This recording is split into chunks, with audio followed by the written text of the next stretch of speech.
사랑하는 사람아, 나의 사랑 어여쁜 자여, 겨울도 가고 비 그쳤으니 일어나 걸어가자.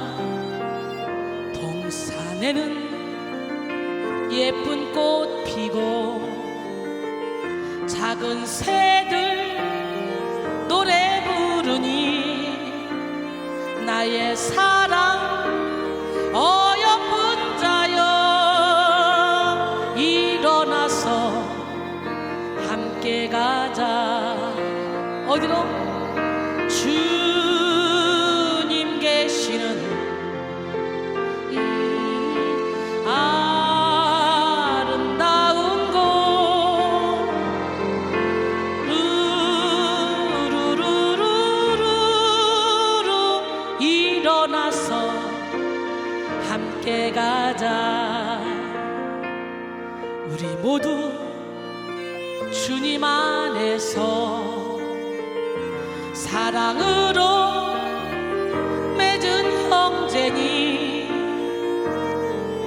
고난이 오고 시험 닥쳐도 손잡고 함께 가자. 우리 주님 우리를 향해 서로 사랑하라셨으니 우리 서로 사랑하며 손을 잡고 함께 가자. 돌아갈 거야. 주님 계신 곳,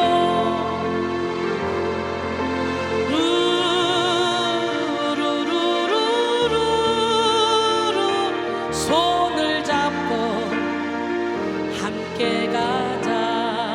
두 손 들고 주님 계시는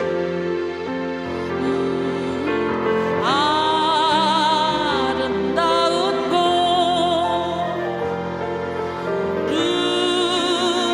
루루루루루루, 일어나서 함께 가자.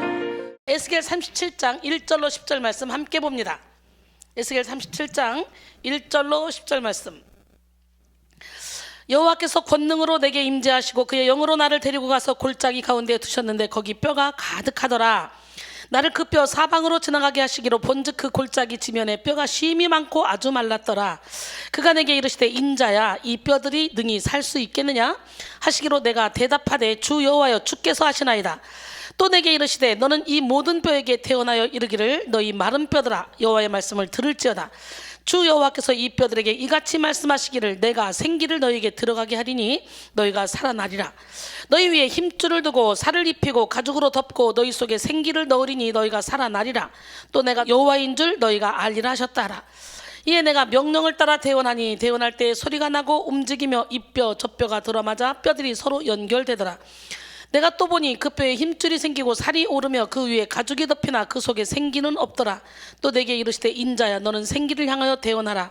생기에게 대언하여 이르기를 주 여호와께서 이같이 말씀하시기를 생기야, 사방에서부터 와서 이 죽음을 당한 자에게 불어서 살아나게 하라 하셨다 하라. 이에 내가 그 명령대로 대언하였더니 생기가 그들에게 들어가매 그들이 곧 살아나서 일어나 서는데 극히 큰 군대더라.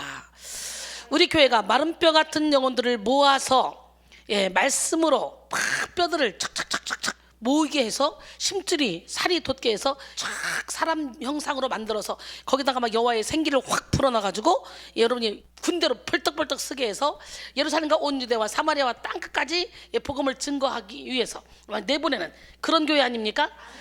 너희가 성령을 받으면 권능을 얻고 예루살렘과 온 유대와 사마리아와 땅끝까지 이르러 내 증인이 되리라. 우리 모두 다 주님의 증인이 되기 위해서 오늘 성령의 생기를 받아야 돼요. 속사람 치료 두 번째 시간, 무기력증 치료라는 제목으로 함께 은혜를 나누길 원합니다. 무기력증. 나는 무기력하지 않아요. 그러니 난 매일 오지요. 매일 와서 예배 드리는 사람들은 무기력할 시간이 없겠죠. 그러나 대체적으로 많은 사람들이 무기력증에 걸려 있으면서도 자기가 왜 그런지도 모르고 살아갑니다. 최근에 신조어로 등록된 단어 중에 귀차니즘이라는 것이 있습니다. 귀찮은 일을 몹시 싫어하는 태도나 사고 방식을 뜻하는 이 말은 남녀노소를 불문하고 공감을 얻으며 사용되고 있는 단어입니다. 심지어 한창 새로운 것을 향해 호기심을 가져야 될 이 초등학생들에게까지도 귀차니즘이라는 이 아주 익숙한 단어가 그들까지도 강타해서 어린아이들까지도 다 알아요. 이런 현상은 의욕 없는 상태를 의미하는 무기력이 얼마나 현대인들의 그런 전반을 사로잡고 있는지를 보여줍니다. 현대인들에게 있어 가장 많이 나타나는 그런 정신질환 중 하나인 무기력증. 이 무기력증이란 딱히 아픈 곳이 없음에도 불구하고 온몸에 기운이 하나도 없고 늘 몸이 쭉 늘어지고 힘이 없어서 손 하나 까딱하기 힘든 상태, 싫은 상태, 만사가 귀찮아 의욕 부진의 상태가 지속되는 그런 증상입니다. 심리학에서 무기력은 자발적으로 적극적으로 행하지 않는 것 또는 현저하게 의욕이 결여되었거나 저하된 경향으로 정의합니다. 무기력이란 어떠한 일을 감당할 수 있는 그런 기운과 힘이 없는 것을 말하죠. 기력이란 사람이 가진 정신과 육체를 의미하는데요. 즉 무기력증이란 정신적으로 육체적으로 약해져서 어떤 일도 할 의욕이 없어지고 체력도 떨어진 상태를 의미한다 그랬죠. 그래서 우울증 초기 증상 혹은 동반 증상으로 나타날 수가 있어요. 이 무기력증의 원인은 여러 가지가 있습니다. 스트레스도 무기력증을 부릅니다. 또 너무 많은 업무와 공부, 스트레스, 미래에 대한 이 불안, 막 양육 스트레스, 경제적 문제, 사람과의 갈등 등이 무기력증의 원인이 되기도 하는데요. 이런 갈등과 고민, 스트레스는 몸과 마음을 지치게 하고 무기력에 빠지게 만듭니다. 마음의 즐거움은 양약이라 그랬잖아요. 또한 억지로 일을 하게 하고 인생을 향방 없이 살게 만들어요. 인생의 방향. 우리는요, 속도가 문제가 아니라 방향 설정이 문제예요. 방향 설정만 잘 해놓으면 어디로 가든지 그곳을 향해 가게 돼 있어요. 그래서 방향을 설정을 못하니까 마지못해 어디로 가는지도 모르고 향방 없이 사는 사람들, 이런 사람들이 있다면 이런 사람들의 삶은 바로 무기력증에 걸려있는 삶이라고 볼 수가 있죠. 절망의 마음 또한 사람을 무기력하게 만듭니다. 한편 의존적인 성격이나 완벽주의에 강박한 그런 강박적 성격도 무기력증에 걸리게 합니다. 무기력이란 이 단순한 기력 없음이나 귀차니즘, 의욕 부진 등의 증상만을 말하지 않습니다. 이 무기력증은 예상치 못한 다양한 증상들을 통해서 나타나는데요. 마틴 셀리그만이 정리한 무기력증의 증상들을 살펴보며 우리 자신을 점검해 보기 원합니다. 첫 번째, 행동하지 않습니다. 무기력의 가장 중요한 증상이 무엇인가 직접 나서서 하지 않는다는 점이에요. 무기력한 사람들은 결코 자신이 해야 할 일을 먼저 생각하지 않고 그저 수동적으로 누군가가 시키는 일만 겨우 행할 뿐입니다. 이들은 환경과 사건을 스스로 통제하지 못하는 상태인데 이는 심리학적 용어로 통제 불가능성입니다. 두 번째, 나는 뭘 해도 안 된다고 생각합니다. 무기력한 사람들은요, 통제 불가능한 상황 속에서 무기력을 느끼며 자기는 문제를 해결할 수 있는 능력이 없다며 부정적 인식을 갖게 되는데요. 이런 것은 심리학에서 부정적 인지 형성이라고 합니다. 일이 잘 안 풀리는 사람들의 대표적인 특징이 난 뭘 해도 안 돼 라고 생각하는 거예요. 일이 잘 안 풀리고 뭘 해도 잘 안 된다는 사람들은 하나같이 모든 문제의 원인을 자기 자신에게서 찾는 것이 아니라 외부에서 찾습니다. 나는 배운 것이 없어서 안 돼. 나는 재능과 탤런트가 없어서 안 돼. 나는 체력이 안 돼서 안 돼. 나는 돈이 없어서 안 돼. 나는 뭐 안 돼. 이것을 다 핑계를 대는 거지. 핑계. 다른 원인을 찾는다는 거지.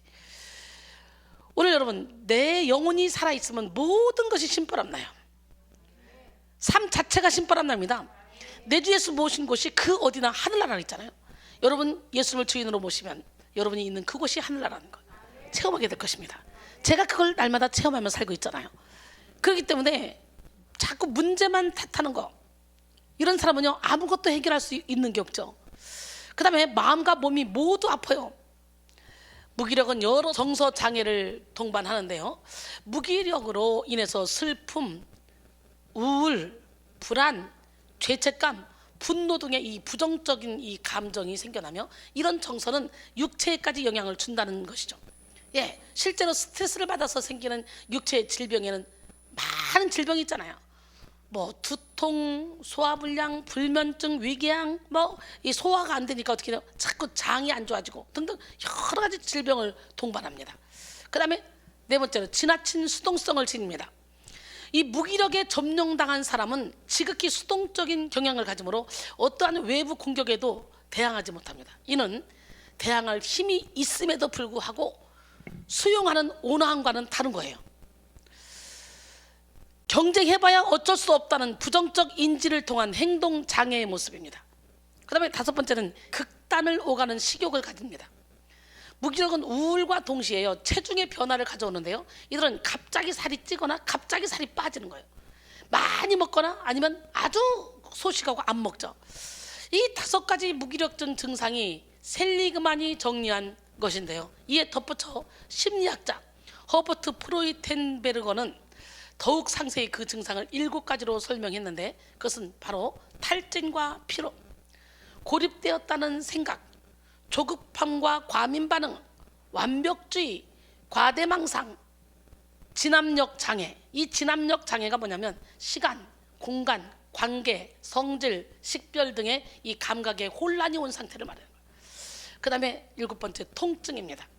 우린 여기까지 세상이 말하는 무기력증의 의미와 그 증상들에 대해서 알아봤는데요, 그렇다면 이제 이런 무기력증의 영적 의미를 살펴보고 또 치유받는 시간을 가져야 할 텐데, 오늘 본문 속에는 에스겔이 본 환상이 나오는데요, 그 환상 속에는 바로 말라 빠진 마른 뼈들, 아무 소망이 없는 마른 뼈들, 즉 무기력한 마른 뼈들이 등장합니다. 먼저 본문의 배경을 살펴봐야 되는데요, 마른 뼈가 나하고 도대체 무슨 상관이 있어? 라고 말하겠지만 이 마른 뼈는 이스라엘 백성들을 상징하는 거예요. 하나님이 사랑하는 이 마른 뼈는 예수를 믿지 않는 자들을 이야기하는 것도 기지만, 예수를 믿음에도 불구하고 믿음이 없어서 하나님께 버려진 자들, 그런 자들을 의미하는 거예요. 오늘 여러분 모두가 다 여러분의 믿음을 점검하기를 원합니다. 하나님은 살아계십니다. 오늘 본문의 배경을 살펴볼 텐데요, 에스겔이 태어났던 남유다는 당시 패권을 두고 싸우던 강대국 아수르와 이집트, 그리고 신흥 강대국이었던 이 바벨론 사이에 끼어있던 작은 나라였어요. 이 막강한 제국들은 서로 패권을 차지하기 위해서 수없이 많은 전쟁을 했고, 그 사이에 끼어있는 유다는 늘 그 사이에서 고통을 당할 수밖에 없었습니다. 마치 고래싸움에 새우등 터지는 것과 같은 격이었죠. 결국 패권을 잡은 바벨론은 예루살렘을 초토화시켰습니다. 바벨론은 3차에 걸쳐 유다 왕과 백성들을 바벨론으로 다 끌고 갔잖아요. 하나님께서는 바벨론을 들어서 가장 아끼는 성전을 파괴하심으로써 이스라엘을 철저하게 징계하셨어요. 그러니까 예루살렘 성전을 파괴한 것도 하나님의 계획 가운데 있었다는 거지. 그러니까 예수 믿는 자들이 잘못되는 것도, 귀신 들리는 것도 다 하나님의 계획 가운데 있는 거예요. 더욱더 무릎 꿇고 기도하고 하나님을 또 찾고 찾으라고. 그래서 우리는 여기서 영육으로 고통당하는 환자들이, 마른 뼈 같은 환자들이 와서 예배를 한 번 드려, 두 번 드려, 세 번 드리다 보면 영혼이 막 깨어나고 마음에 즐거움이 생기면서 기도가 안 나오던 사람이 기도가 팡 터지는 역사가 일어나. 근데 여러분들이 잘못된 방식으로 기도를 계속 해왔다면 여기 와서 기도하려면 기도가 안 나와, 막아버려. 왜? 그동안에 나는 기도를 잘했다고 생각해. 그래서 일반 교회에서 막 부르짖고 기도하면서 막 자기 나름대로 막 환상도 보고 꿈도 꾸고 예언도 하고 뭔가 맞아 떨어졌던 것 같아. 그런데 여기 왔는데 기도가 안 나오고 팍팍 막혀. 그렇다는 건 뭐예요? 지금 내가 잘못된 기도를 하고 있었다는 증거입니다. 말씀의 빛이 들어가면 여러분, 죄는 살아나고 난 죽어요. 기도가 막힌다는 것은 말씀을 받다가 말씀의 빛이 들어가니까 여러분 안에 있는 어둠이 나오면서 기도를 막아버리는 거거든. 그러니까 지금 전쟁 중이라는 거야, 전쟁. 그러니까 평상시에 기도가 잘 되다가 어느 순간에 기도가 안 된다, 이것도 영적 전쟁 중이야. 말씀의 빛이 들어가니까 어둠이 확 올라오면서 실체를 드러내는 거죠. 전에는 실체를 드러내지 않고 내 안의 세계, 내 무의식 세계에서 나를 조종했지만, 이제 내가 하나님께 간절히 기도하고 찾으니까 빛이 들어오니까 어둠이 나가는 과정 속에 실체를 드러내는 거예요. 그러니까 기도가 안 된다, 아유 기도 안 돼서 기도 못 하겠네, 포기할 것이 아니라 그럴 때일수록 더욱더 예배의 자리에 와서, 왜 기도가 안 되지? 여기가 영이 이상한가? 이게 아니라 하나님이 지금 일하시고 계신 게 확실하구나. 이 재단이 진짜 하나님이 일하시는 곳이구나. 내가 그냥 평상시 기도할 때는 잘 됐는데 이것이 회칠한 무덤을 덮어놓고 내 의로 했던 기도였구나. 진짜 영혼이 깨어날라 그러니까 영혼을 묶고 있던 결박이 풀어지는 과정 속에 이렇게 기도 못하게 방해를 부리는구나. 내가 이걸 뚫고 말리라. 그리고 미친 듯이 서서 막 기도해서 뚫다 보면 어느 순간 뻥 뚫리고 그동안에 기도했던 거하고는 전혀 다른 세계.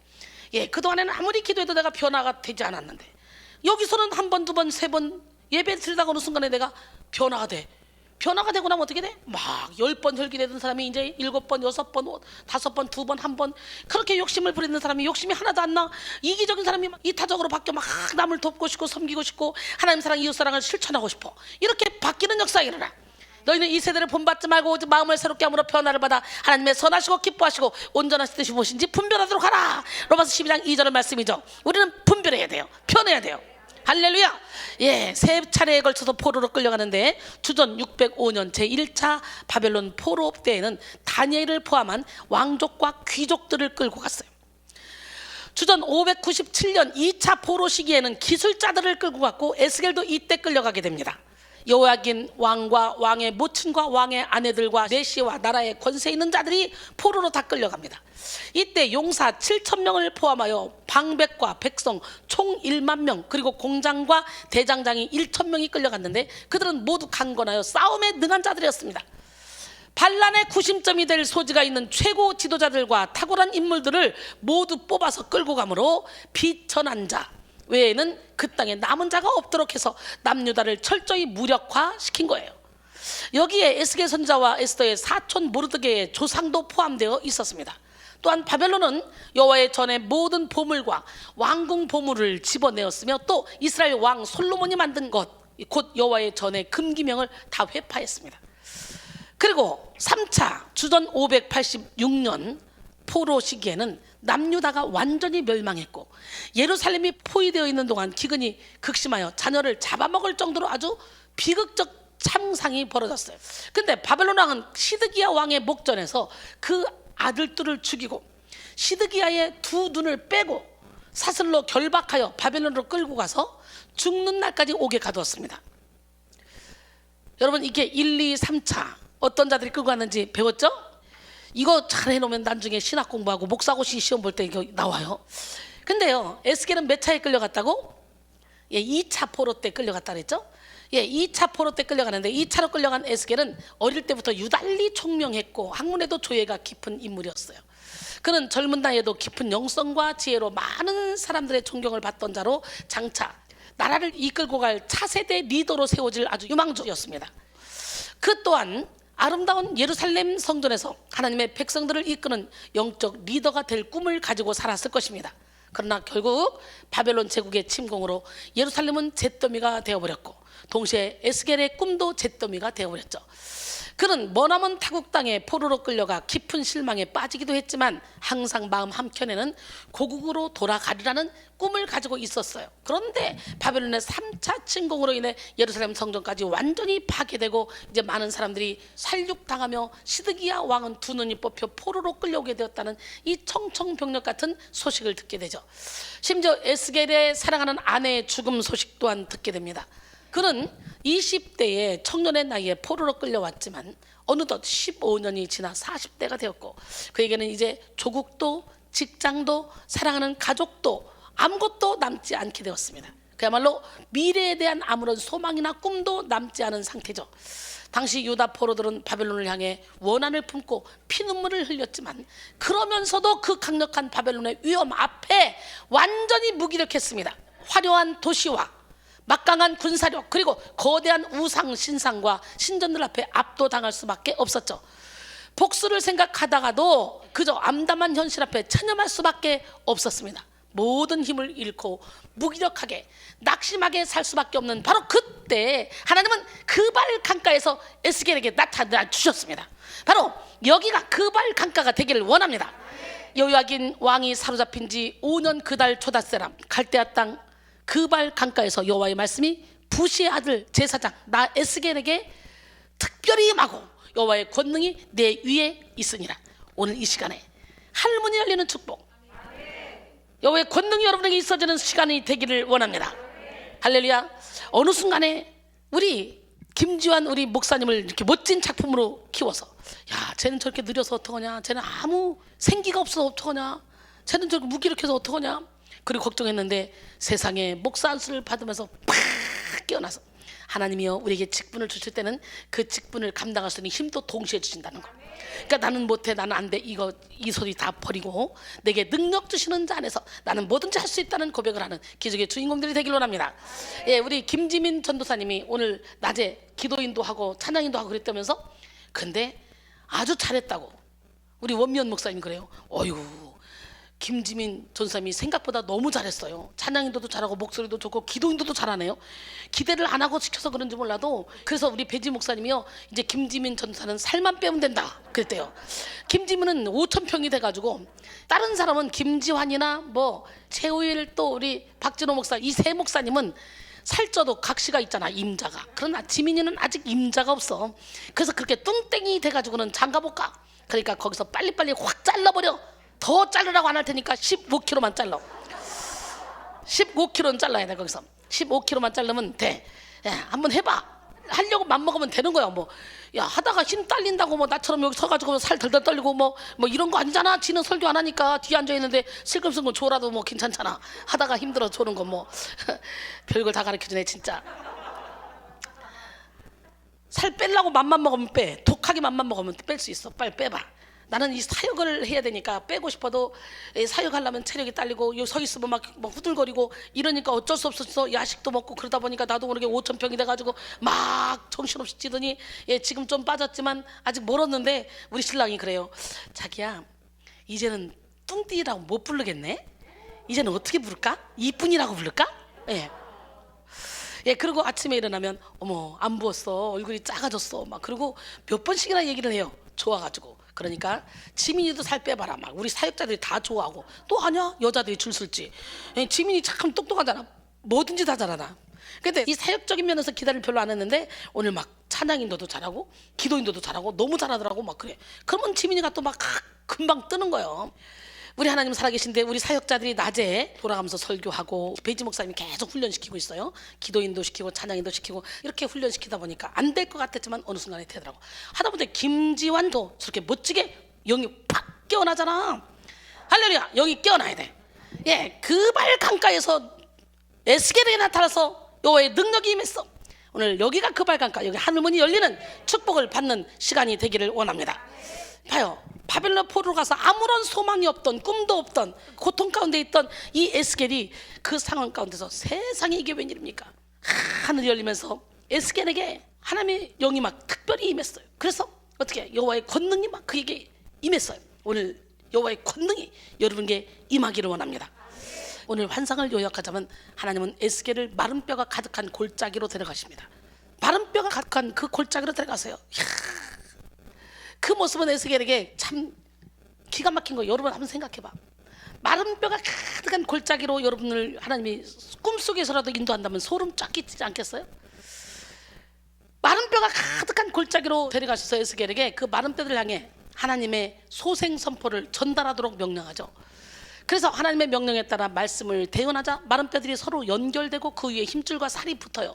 그리고 사람의 모습을 갖추죠. 그런데 어때요? 살아났어요?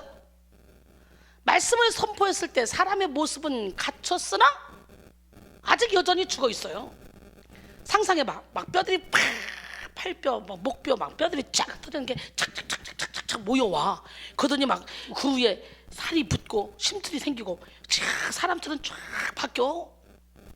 근데 살아서 움직였어? 생기는 없었어요. 생기는. 그 다음에 어떻게 때 생기가 들어왔죠? 생기를 불어넣을 때 사람들이 벌떡 일어나서 군대가 됐죠.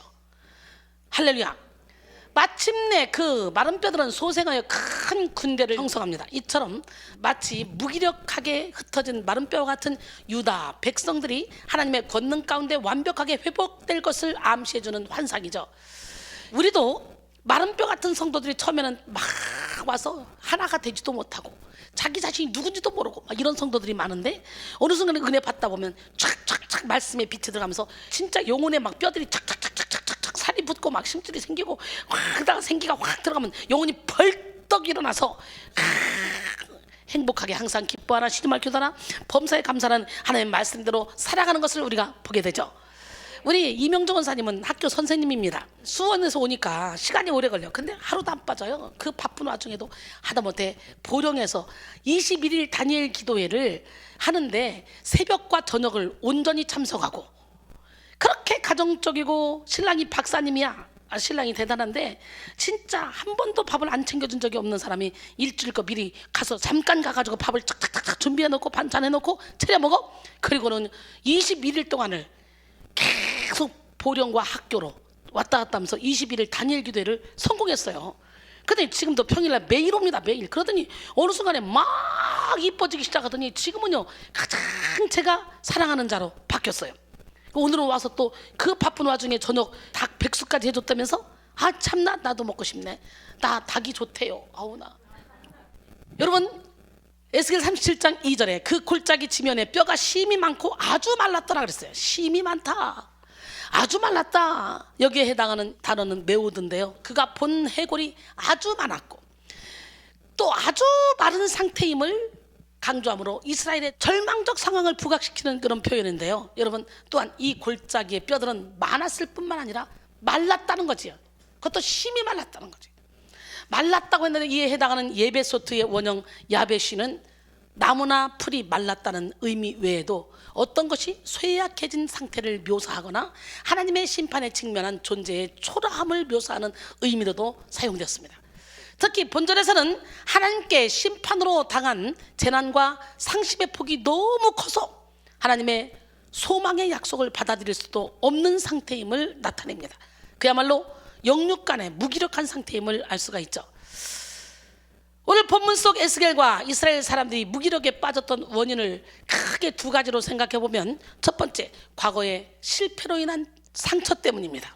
상처는 또 하나의 법이 돼서 나도 모르는 사이에 나를 통해, 내 눈빛을 통해, 내 언어를 통해, 내 행동을 통해 나가서 사람들에게 상처를 입힙니다. 그래서 우리는 반드시 이 상처를 치료받아야 돼요.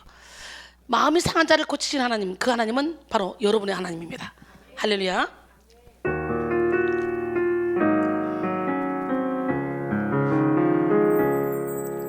마음이 상한 자를 고치시는 주님, 하늘의 아버지 날 주관하소서. 주의 길로 인도하사 자유케 하소서. 새 일을 행하사 분케 하소서. 의에 줄이고 목이 마르니 성령의 기름 부어서. 의에 줄이고 목이 마르니 내 잔을 채워 주소서. 성령으로 채우사 주 보게 하소서. 주의 임재 속에 은혜 알게 하소서. 주 뜻대로 살아가리 세상 끝날까지. 나를 빚으시고 새날 열어주소서. 의에 줄이고 목이 마르니 성령의 기름 부소서. 의에 줄이고 목이 마르니 내 잔을 채워 주소서. 의에 줄이고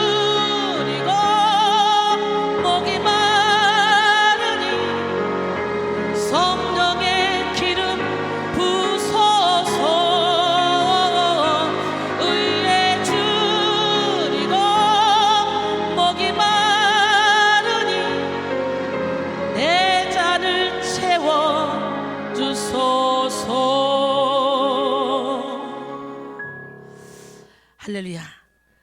이렇게 간절한 마음으로 고백하면 여러분의 잔을 채워주시는데, 우리 이명주 권사님은 정말 하나님이 가득 잔을 채워주셔서 요즘에 뭐라고 노래 불려요? 내 잔이 넘치나이다. 백성교회를 만난 것이 얼마나 감사하고 기쁘고, 매일매일 예배 드릴 수 있는 것이 얼마나 감사하고 기쁘고, 이렇게 어린 자들이 훈련받고 이렇게 영적인 거장으로 우뚝뚝 서서 목사 안수 받으니 얼마나 아름답고 자랑스러운 교회냐고 날마다 그걸 표현을 합니다. 얼마나 예쁜지 몰라요. 예, 우리 하나님은 살아계신데 여러분 모두가 다 이렇게 어린아이 같은 순수한 마음으로 영혼을 사랑하시고 하나님을 사랑하셔서, 예, 하나님이 기뻐하시는 그런 삶을 살기를 원합니다. 브라운스톤의 부의 본능에 나오는 글입니다. 사람들은 흔히 과거의 실패 경험에 초점을 맞추고 자신의 에너지를 소진해서 스스로 낙심에 굴복하고 만다. 그러나 과거의 어리석은 실패 때문에 고민할 것은 없다. 고민한다고 해서 흘러간 강물이 다시 오지는 않는다. 슬프든지 분하든지 과거는 과거로 그냥 묻어버리고 오늘은 오늘로서 생활해야 한다 라는 글입니다. 에베소서 4장 22절로 24절, 너희는 유혹의 욕심을 따라 썩어가는 구습을 따른 옛사람을 벗어버리고 오직 너희 심령이 새롭게 되어 하나님을 따라 의와 진리의 거룩함으로 지시를 받은 새 사람을 입으라 그랬어요. 이사야 43장 18절로 20절 보니까 너희는 이전 일을 기억하지 말며 옛날 일을 생각하지 말라. 보라, 내가 새 일을 행하리니 이제 나타낼 것이라. 너희가 그것을 알지 못하겠느냐? 반드시 내가 광야의 길을 사막에 강을 내리니 장차 들짐승 곧 승냥이와 타조도 나를 존경할 것은 내가 광야의 물을 사막에 강을 내어 내 백성 내가 택한 자에게 마시게 할 것입니다 그랬어요. 할렐루야. 그러니까 이전 일 기억하지도 말래, 생각하지도 말래. 고린도서 5장 17절, 그런즉 누구든지 그리스도 안에 있으면 새로운 피조물이라. 이전 것은 지나갔으니 보라, 새 것이 되었도다. 할렐루야. 그러니 우리는 새로운 피조물답게 살아야 됩니다. 새로운 피조물답게 살려고 하는데 자꾸 과거가 발목을 묶습니까? 단호하게 돌아보지도 마시고 단칼에 잘라버리길 원합니다. 그리고 앞으로만 달려가길 원합니다. 제가 앞에서도 말씀드렸듯이 오늘 본문 속 이스라엘 백성들은 3번에 걸친 바벨론의 침공으로 큰 시리에 빠졌습니다. 인생을 살면서 거듭 반복된 실패는 우리의 마음에 큰 상처를 안겨줍니다. 학습된 무기력이란 말이 있는데요, 이는 어떤 좌절의 경험으로 인해서 새로운 도전을 포기하는 경우를 말합니다. 사람은 보통 통제할 수 없는 상황을 만날 때 무기력해집니다. 이런 무기력은 자신의 한계를 여러 차례 경험하면서 학습되죠. 여러분, 시도하다가 실패한 경험은 해도 안 될 것이다 라는 인지 왜곡을 일으킨다는 걸 알아야 돼요. 그리고 그것을 계기로 자신을 비관하기도 하죠. 전체를 보고 결론을 내리지 않고 특별한 시간과 이 사건, 그 특별한 일, 그 부분에만 집중해서 그것으로 전체를 일반화시키게 되는 거예요. 학습된 무기력이 무서운 것은요, 시도 자체를 하지 않기 때문이에요. 자신에게는 충분히 능력이 있어. 그런데도 불구하고 앞으로 나가지 못하게 하는 거예요, 이 무기력이. 오늘 본문의 이스라엘 백성들이 학습된 무기력에 빠졌던 사람들이에요. 그러나 여러분, 하나님께서 우리 인생에 실패를 허락하시는 이유는요, 상처받고 무기력에 빠지라고 하는 것이 아니에요. 오히려 우리는 그 실패 가운데 하나님께서 우리에게 원하시는 음성을 듣고 깨달아야 돼. 할렐루야. 실패는 성공의 어머니라는 말이 있듯이 우리는 실패를 통해 더욱더 나은 미래를 소망하며 붙잡아야 돼요. 고린도서 1장 8절로 9절, 형제들아, 우리가 아시아에서 당한 환난을 너희가 모르기를 원하지 아니하노니 힘이 겹도록 심한 고난을 당하여 살 소망까지 끊어지고 우리는 마치 우리 자신이 사형 선고를 받은 줄 알았으니 이는 우리로 자기를 의지하지 말고 오직 죽은 자를 다시 살리시는 하나님만 의지하게 하심이라. 할렐루야. 여러분, 과거에 발목 잡힌 자, 뒤를 돌아보는 자는 결단코 앞으로 나가지 못합니다. 앞으로 나가려고 해도 시시때때로 나도 모르게 좌로 우로 뒤를 돌아보기 때문에 누구처럼? 롯의 아내처럼 소금기둥이 되고 말아요. 누가복음 9장 62절에 예수께서 이르시되 손에 쟁기를 잡고 뒤를 돌아보는 자는 하나님 나라에 합당하지 아니하니라 하시니라. 할렐루야. 예, 히브리서 10장 38절로 39절, 나의 의인은 믿음으로 말미암아 살리라. 또한 뒤로 물러가면 내 마음이 그를 기뻐하지 아니하리라 하셨느니라. 우리는 뒤로 물러가서 멸망할 자가 아니오 오직 영혼을 구원함에 이르는 믿음을 가진 자니라 그랬어요. 그런데 많은 사람들이 현재를 살고 있지만 과거의 기억에 묶여서 혹은 미래에 닥쳐올 일들에 대한 이 두려움에 발을 담근 채로 현재 살면서는 온전히 살지 못할 때가 많아요. 온전히 서 있지 못할 때가 많아요. 그런데 왜 여러분은 과거의 상처에 매여 있게 될까요? 여러분, 누구나 과거의 상처는 다 갖고 있어요. 상처 없는 사람이 어디 있어요? 근데 어떻게 그 상처를 대처하느냐, 이것이 문제입니다. 상처를 감추고 외면하면 그 상처는 없어지지 않아요. 그 상처는 우리의 내면 깊은 곳으로 가라앉아 버려. 그리고 무의식 가운데서 내 인생길을 막 조종을 해버려. 그래서 내 삶의 기쁨을 빼앗아가고 열등감에 빠뜨려버리고 죄책감에 빠뜨려버리고, 그리고 다른 사람에게 상처를 주는 도구가 되게 만듭니다. 그렇기 때문에 우리는 과거의 상처에서 반드시 벗어나야만 합니다. 우리 주님이 먼저 오셔서 우리에게 다가오시죠. 내가 먼저 가는 게 아니라 주님이 주권적으로 우리를 사랑해서 여기까지 불러주신 거예요. 마음속에 어려움이 있을 때 우리는 다른 거 필요 없어. 주님 앞에 가서 무릎 꿇고 기도해야 돼. 기도가 안 돼? 답답해? 그래도 주님의 임재의 자리에, 복음의 자리에, 말씀 있는 자리에, 찬양 있는 자리에, 기도 있는 자리에, 하나님의 성전에 와서 매달려야 돼. 구하라 주실 것이요, 찾으라 찾을 것이요, 두드리라 열릴 것이다. 구하는 자에게 좋은 것을 주지 않겠느냐? 구하는 자에게 성령을 주시지 않겠느냐? 누가복음 11장 9절로 10절 말씀하시잖아요. 할렐루야.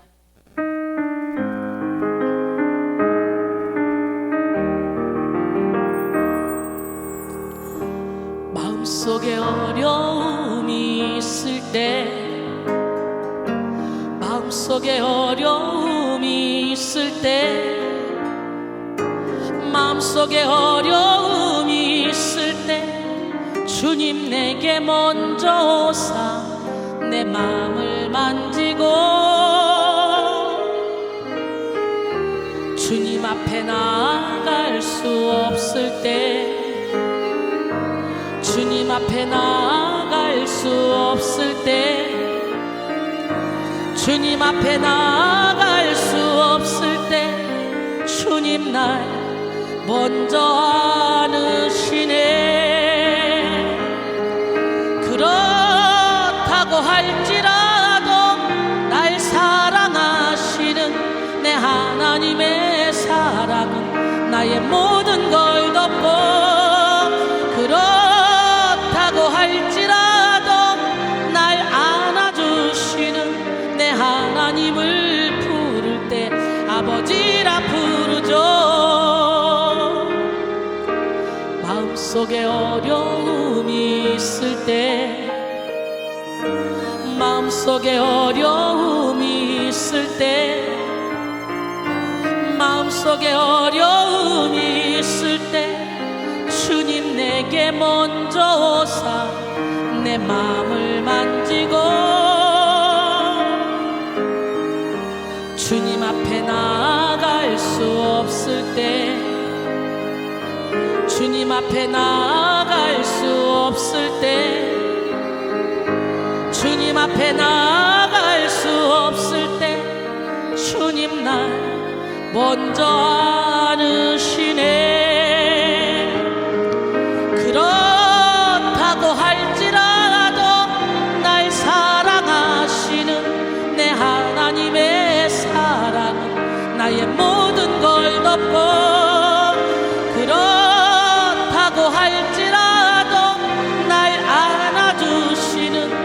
하나님을 부를 때 아버지라 부르죠.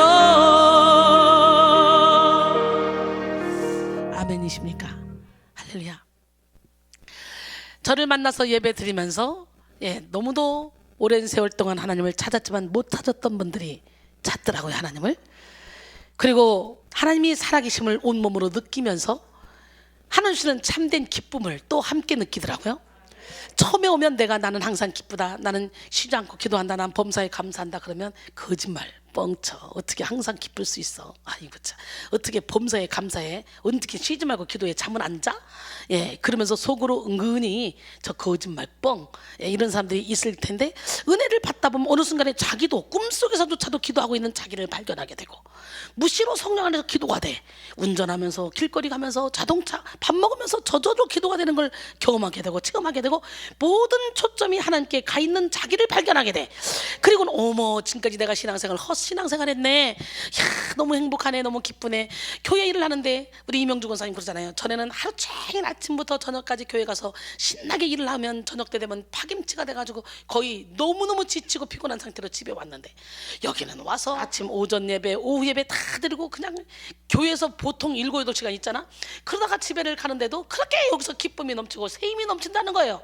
행복하다는 거예요. 할렐루야. 하나님의 일은 내 힘으로 하는 게 아니에요. 내 의로 하는 게 아니에요. 하나님 주시는 힘으로 하는 거고, 주일은 시간대로 오는 것이 아니에요. 주일은 형식적으로 주일을 지키기 위해서 오는 것도 아니에요. 주일은 힘을 받는 거예요. 주님이 내게 주신 그 힘으로 일주일 동안 또 살아내려고 영양주사를 맞으러 오는 거예요. 그래서 사람들은 이제 형식적으로 주일을 때우고 가는 사람들이 많단 말이지. 참 안타깝습니다. 오인숙 교사의 글입니다. 실패가 나를 일어설 수 없게 짓누를 때 노만 빈센트 필 박사의 말에 귀를 기울여 보면 어떨까 생각합니다. 만약 어떤 일에 실패했을 때 당신이 해야 될 첫 번째는 그 일을 잊는 것입니다. 두 번째는 그것을 다시는 거론하지 않는 것입니다. 그렇다고 실패를 그냥 받아들이지는 마십시오. 실패의 원인을 찾아내 배울 수 있는 건 배우십시오. 절대로 그래 나는 실패했어, 이제 아무 일도 못할 거야, 이제 더 이상 노력해도 무슨 소용이 있겠어, 이런 생각은 하지 마십시오.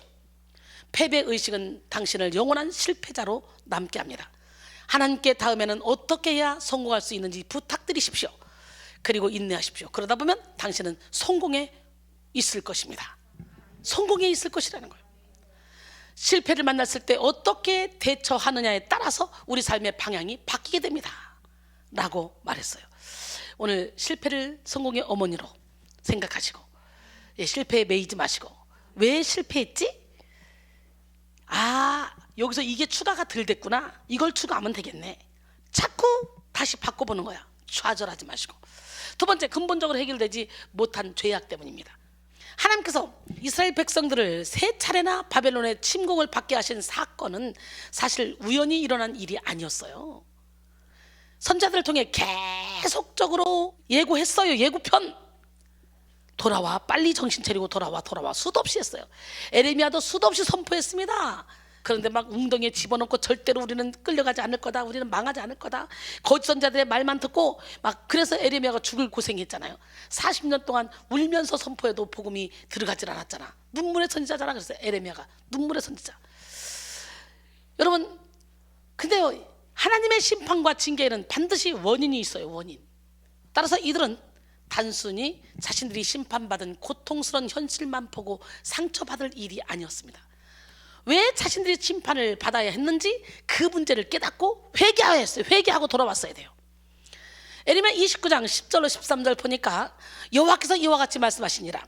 바벨론에서 70년이 차면 내가 너희를 돌보고 나의 선한 말을 너희에게 성취하여 너희를 이곳으로 돌아오게 하리라. 여호와의 말씀이니라. 너희를 향한 나의 생각을 내가 아나니 평안이요 재앙이 아니니라. 너희에게 미래와 희망을 주는 것이니라. 너희가 내게 부르짖으며 내게 와서 기도하면 내가 너희들의 기도를 들을 것이요 너희가 온 마음으로 나를 구하면 나를 찾을 것이요 나를 만나리라. 할렐루야. 바벨론의 포로로 보내놓고 하나님은 너희를 향한 내 생각은 재앙이 아니고 평안이야, 너희에게 미래와 소망을 주려고 그래 말씀하고 있는 거예요. 그 하나님을 바로 지금 이 시간에 만나야 돼. 아멘.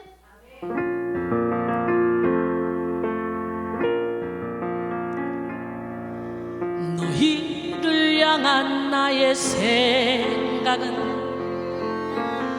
재앙이 아니요 곧 평안이니 너희 장래에 소망을 주려 하는 생각이라.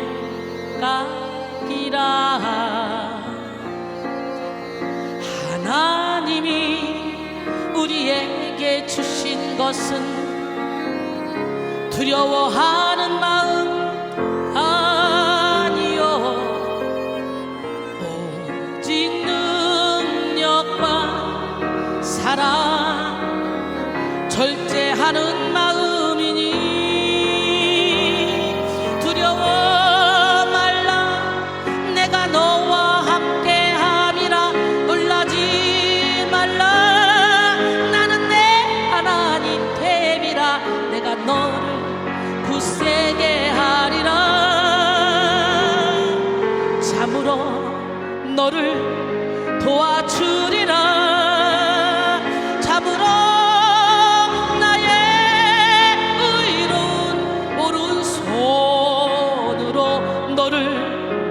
너를 붙들리라. 너희를 향한 나의 생각은 재앙이 아니요 곧 평안이니 너희 장래에 소망을 주려 하는 생각이라.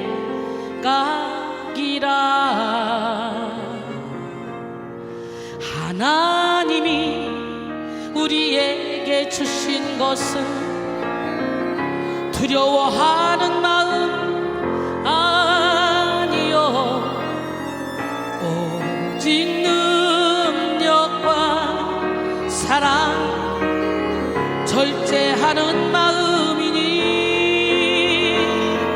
두려워 말라. 내가 너와 함께함이라. 놀라지 말라. 나는 내 하나님 됨이라. 내가 너 굳세게 하리라. 참으로 너를 도와주리라.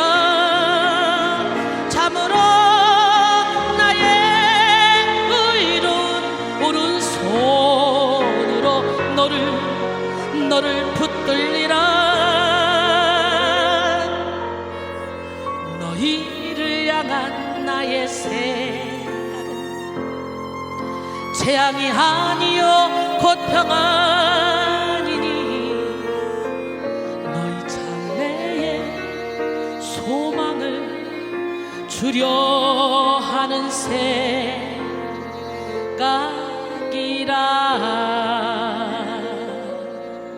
생각이라. 믿으십니까? 할렐루야. 오늘 본문 앞장인 에스겔 36장에는 이들이 포로로 끌려갈 수밖에 없었던 이유가 아주 정확히 나옵니다. 에스겔 36장 16절로 20절 여호와의 말씀이 또 내게 임하여 이르시되 인자야 이스라엘 족속이 그들의 고국 땅에 거주할 때에 그들의 행위로 그 땅을 더럽혔나니 나 보기에 그 행위가 월경 중에 있는 여인의 부정함과 같았느니라.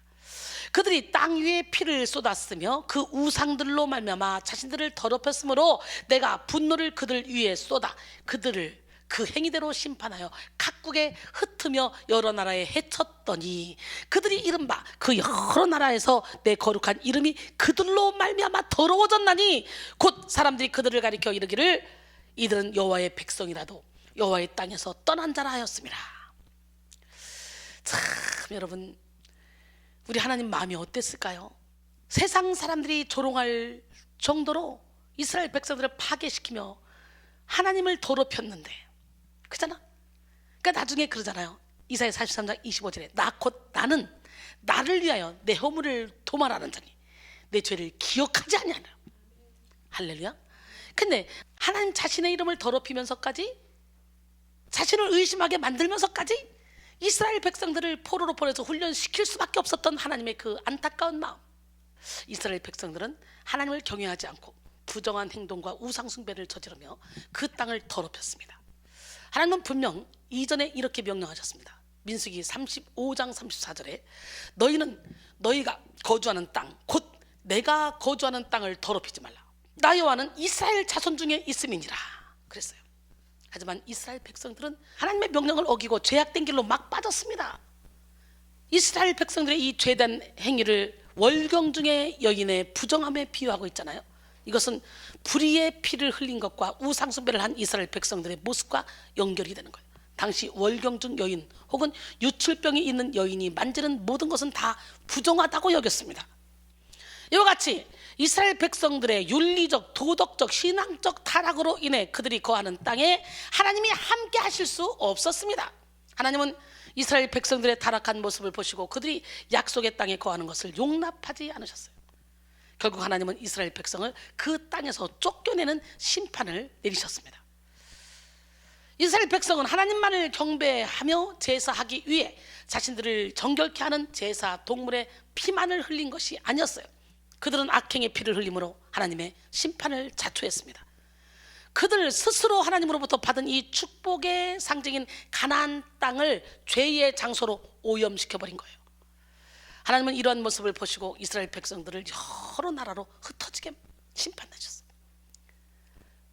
북이스라엘은 아수르에게 완전히 패망하고 남유다는 바벨론에 패망하고, 이스라엘 백성들의 죄악은 참 어느 한순간 개인에 의해 행해진 그런 것이 아니에요. 온 이스라엘 백성의 죄악이었어요. 이를 보며 하나님은 자신의 이름이 이방인들에 의해 모욕당하는 고통을 감수하면서까지 이스라엘 백성을 약속된 땅으로부터 쫓아낼 수밖에 없으셨다는 거지. 로마서 2장 24절에 기록된 바와 같이 하나님의 이름이 너희 때문에 이방인 중에서 모독을 받는도다. 결국 이들은 자신들이 하나님 앞에 저지른 지독한 죄악으로 인해 이토록 오랜 시간 고통을 받게 되었습니다. 여러분 그렇잖아요? 여러분의 자녀가 잘못하면 부모 욕해요. 우리 부교육자들 잘못하면요 담임 목사님 나를 욕해요. 우리 성도들 잘못하면요 어떻게 신앙생활 했길래 저 따위야? 목사가 어떻게 가르쳤길래 저 따위야? 라고 한다니까. 스승을 닮게 돼 있고 목사님을 닮게 돼 있고 내가 좋아하는 사람을 닮게 돼 있어. 근데 이스라엘 백성들은 원인도 모른 채 그저 소망 없는 현실 속에 무기력한 모습으로 낙심만 했어요. 사랑하는 성도 여러분, 다시 한번 명심해야 될 것은 우리가 무기력에 빠지는 근본적인 원인이 바로 우리 자신 속에 남아있는 죄의 뿌리라는 사실이에요. 죄가 하나님과 나 사이에 거리를 냈기 때문에 이 죄의 문제를 해결하지 않고는 우리가 아무리 활기차게 산다 할지라도 영적으로는 무기력하고 영적으로는 마른 뼈 같은 삶을 살 수밖에 없는 거예요. 따라서 우리는 환경 탓, 사람 탓, 상처 탓 이런 탓할 필요가 없어요. 내면 깊이 뿌리내린 죄악을 깨닫고 철저히 그 죄의 문제를 해결받는 일에 집중해야 됩니다. 그러므로 우리는 먼저 우리 내면에 뿌리내려오는 이 죄를 끊어내야 되는데요, 물론 뿌리 깊은 죄가 완전히 끊어지는 것은 생각보다 쉽지 않아요. 오래 걸릴 수도 있어요. 어떤 사람들은 여기 와서 하나님 나를 좀 고쳐주세요 기도하면서 우리 목사님이 상처 이런 것들을 막 해결할 수 있는 능력이 있다고 해서 제가 왔는데 기도 좀 해주세요, 이런 사람들이 있어요. 한 번 기도받고 끝날 것 같아요. 그러나 여러분, 예수님이 반드시 치료하시는데 예수님은 어떻게 해요? 한꺼번에 팍 치료하실 수도 있는 분이지만 점진적으로도 치료하셔요. 그러니까 성장하라잖아. 우리의 믿음이 장성한 분량에 이르기까지 성장해야 된다잖아. 단박에 고쳐줄 수도 있지만 조금씩 단계적으로 고쳐줄 수도 있다는 거지. 특히 죄악의 뿌리, 상처의 깊은 이 뿌리, 이런 것들은 쉽게 팍 뽑히지가 않아요. 계속적으로 말씀에 빛이 들어가면서 내가 교만했구나 라고 깨달으면 교만이 떠나가고, 깨닫고 회개하면 내가 욕심이 많았구나 라고 깨달으면 깨닫고 떠나가는 거예요. 오랜 세월 동안 우리 김지환 우리 목사님은 무기력에 빠져 있었던 것 같아. 그냥 시키는 거 하고 수동적이고 뭐가 막 적극적으로 내가 뭔가 일을 만들어서 막 하고 막 해봐야지 막 이런 의욕이 별로 없었어. 그냥 되는 대로 사는 거예요. 그냥 만사형통이야. 그냥 잠자고 싶으면 잠자고 피곤하면 졸고 그냥 뭐 아무런 개념 없이 살았던 그런 삶이었는데, 야 이번에 완벽하게 쫙 돌아서서 열정적인 사람으로 바뀌어버렸어. 이렇게 꾸준히 은혜 받다 보면 어느 순간에 다 바뀌더라고. 야, 내가 우리 제자들을 양성해 보면요, 이쯤에는 바뀌었어야 되는데 왜 안 바뀔까? 360일 매일 이렇게 설교를 듣는데 왜 안 될까 그랬는데, 하다못해 우리 배지희 목사님도 7년 만에 진짜 내가 죽어야 되겠구나 이걸 깨달았다고 그러더라고. 7년 만에. 우리 배성현 목사도 지금 훈련 받은 지가 몇 년이냐, 드디어 캐나다 가기 직전에 왜 완전히 정리가 됐어요. 캐나다 가기 직전에. 그 전까지는 맨날 열등감에 이게 막 휘둘렸어요.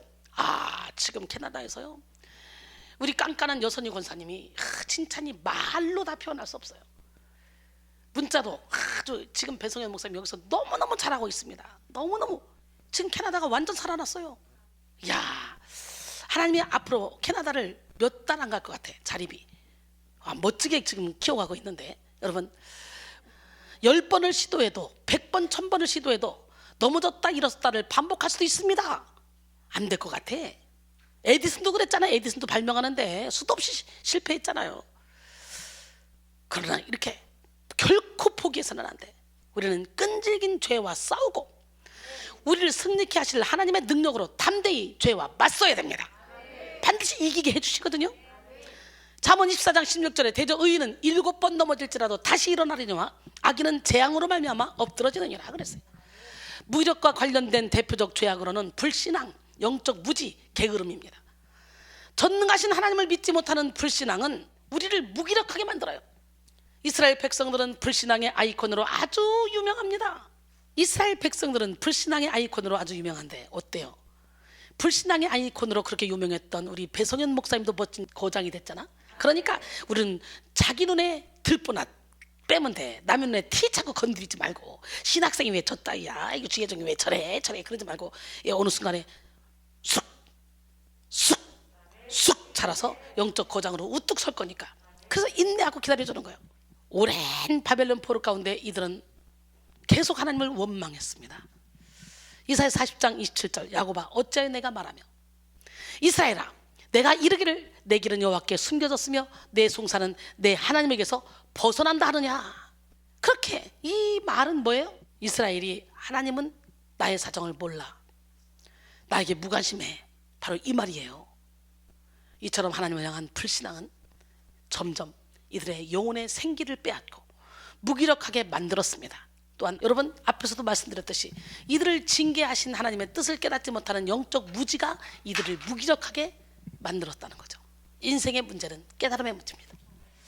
시편 49편 20절에 존귀 하나 깨닫지 못하는 사람은 멸망하는 짐승 같도다. 깨닫지 못하는 무지함은 우리를 영적으로 마비시킵니다. 우리 인생의 고난이 계속되는 이유는 깨닫지 못하기 때문입니다. 많은 그리스도인들이 고난의 의미를 깨닫지 못한 채 원망하며 영적 무기력에 빠지는데요, 이 시간 깨달음의 은혜가 여러분 모두에게 임하기를 소원합니다. 하나님은 사랑하는 자를 징계하시나 그 징계의 의미를 깨닫지 못하는 자에게 그 징계는 그저 상처로만 쌓일 뿐이죠. 그잖아요. 제가 여러분을 너무너무 사랑해서 잘못된 길로 갈 때 징계했어. 근데 여러분 깨닫지 못하면 그게 상처로 가는 거지. 오늘 깨닫는 은혜가 여러분에게 있어지기 원해요. 근데 깨닫고 나면 그때 나를 정말 사랑해서 그러셨구나, 그랬구나, 이걸 알게 되는 거지. 그러니까 우리 배성현 목사, 목사님 드디어 우리 부부가 목사가 됐어요. 이거는요 목사님의 피와 살을 깎아본 거예요. 이 목사님의 사랑이 아니었으면 우리는 이렇게 될 수가 없는 사람들이에요.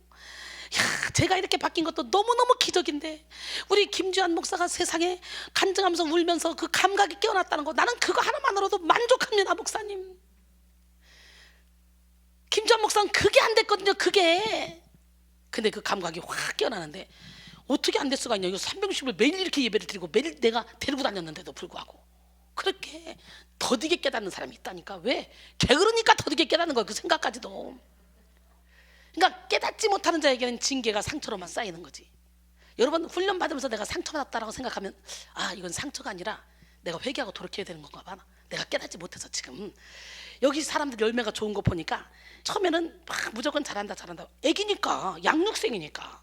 그래서 처음에 막 잘한다 하니까 막 좋아가지고 막 왔어. 배지 목사도 잘한다니까 막 좋아서 왔어. 그래서 막 훈련을 막 본격적으로 받다 보니까 막 이것도 못하고 뭐야, 처음에 잘한다고 날 꼬셔가지고 내가 좋은 직장도 때려치고 훈련 받으러 왔더니 이제는 막 다 못한대. 다 사랑하고 나만 미워해. 우리 배지 목사님 그랬었어요. 그래서 어느 순간에 깨달아지니까요, 그 원장님의 사랑이. 그래서 어떨 때는 설교할 때 너무 막 원장님의 사랑이 막 나를 이렇게 만들었다고 너무 막 간증하니까 누가 들으면 저 우상 아니야, 이순이가? 그래서 우리 여기는요 도저히 변화될 수 없는 사람들이 오랜 시간에 걸쳐 훈련받다가 깨닫고 나서 확 깨어나고 나니까 세상에 이런 세계가 있었네, 이러고 나니까요 사람을 통해 일하시는 하나님. 그러니까 원장님 얘기가 나올 수밖에 없는 거야. 그런데 모르는 사람들은 이 세계를 모르니까 저거 원장님을 우상 삼나 보다. 저거 우상이다, 저거 우상. 맨날 마사지하고 안마해주는 거 보니까 우상이다, 우상. 아니 그냥 하루에 진액을 낮밤으로 확 진액 빼고 나서 시체처럼 그냥 완전히 껍질만 남았는데 마사지해서 풀어주는 건 당연한 거지. 요즘 내가 그렇게 무리하게 안 하니까 마사지해서 풀어주지 않잖아. 그 전에는 집회 끝나고 나면 그냥 성전에 그냥 뻗었잖아요. 내가 진실로 너에게 이르노니 나를 믿는 자는 내가 하는 일을 저도 할 것이요 또한 이보다 큰 일도 하리니 내가 아버지께로 감이라 그랬잖아. 요한복음 14장 12절에. 마가복음 16장 17절 18절. 믿는 자들이 이런 표적이 따르니 곧 그들이 내 이름으로 귀신을 쫓아내며 새 방언을 말하며 뱀을 집어올리며 무슨 독을 마실지라도 해를 받지 않냐고 병든 사람에게 선언한 즉 나으리라 그랬잖아. 할렐루야. 너희는 그리스도의 향기래요. 너희는 그리스도의 편지래요. 너희는 그리스도의 선전물이래요. 그러니까 우리가 완전히 철저히 나는 죽고 예수로 살고 예수님을 주인으로 모시고 예수님께 내 인생의 운전대를 맡겨드리면요, 나를 통해 주님이 일을 하신다는 거지. 그건 내 능력이 아니야. 주님이 하시는 거지. 근데 사람들은 뭐 지가 병 고쳐 어쩌고 그러면서 부정적인 말 하는 사람들, 불신앙을 갖는 사람들은 이 사람이 우상이야? 뭐 이러면서 헛소리를 해야 되는 거죠. 영적으로 무지하니까. 모세가 눈의 아들 여호수아에게 안수했더니 지혜와 총명이 넘쳐나가지고 결국은 어떻게 후계자로 하나님이 여호수아를 착 세우시잖아요. 사탄은 어떻게든 우리로 하여금 진리를 깨닫지 못하도록 우리의 영적 눈과 귀를 다 가려버리고 깨닫지 못하게 합니다. 완악한 마음이 되게 해서 하나님을 대적하게 만들어요. 우리는 마음을 완악하게 만드는 이 사탄의 속임수에 넘어가서는 안 됩니다. 오늘 이 시간 여러분 모두가 하나님을 알기에 힘쓰는 자들이 되기를 원합니다. 그래서 영적 깨달음을 깨닫고 무기력증에서 해방되시기를 바랍니다. 호세아 6장 3절에 그러므로 우리가 여호와를 알자, 힘써 여호와를 알자. 그의 나타나심은 새벽빛같이 어김없나니 비와 같이 땅을 적시는 늦은 비와 같이 우리에게 임하시리라 하니라 그랬어요. 또한 무기력의 문제는 게으름의 문제입니다. 프랑스 속담에는 하나님은 움직이는 자를 쓰시고 사탄은 가만히 있는 자를 쓴다 그랬어요. 어때요 여러분? 무기력에 빠져서 움직이지 않고 가만히 있고 싶어요? 우울증 걸린 사람들, 무기력에 빠진 사람들은 방구석에 박혀서 그냥 안 나와요. 365일 그냥 방구석에 박혀서. 그런 사람들도 여기 와서 많이 고쳤죠. 할 일 없는 시간은 생각을 방종하게 한다 라는 말이 있습니다.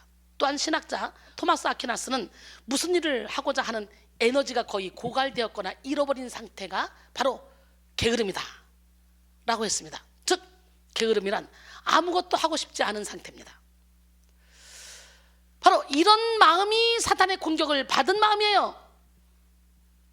지금요 코로나로 인해서 365일 매일 예배에 참석하던 성도들이 많이 빠졌어요.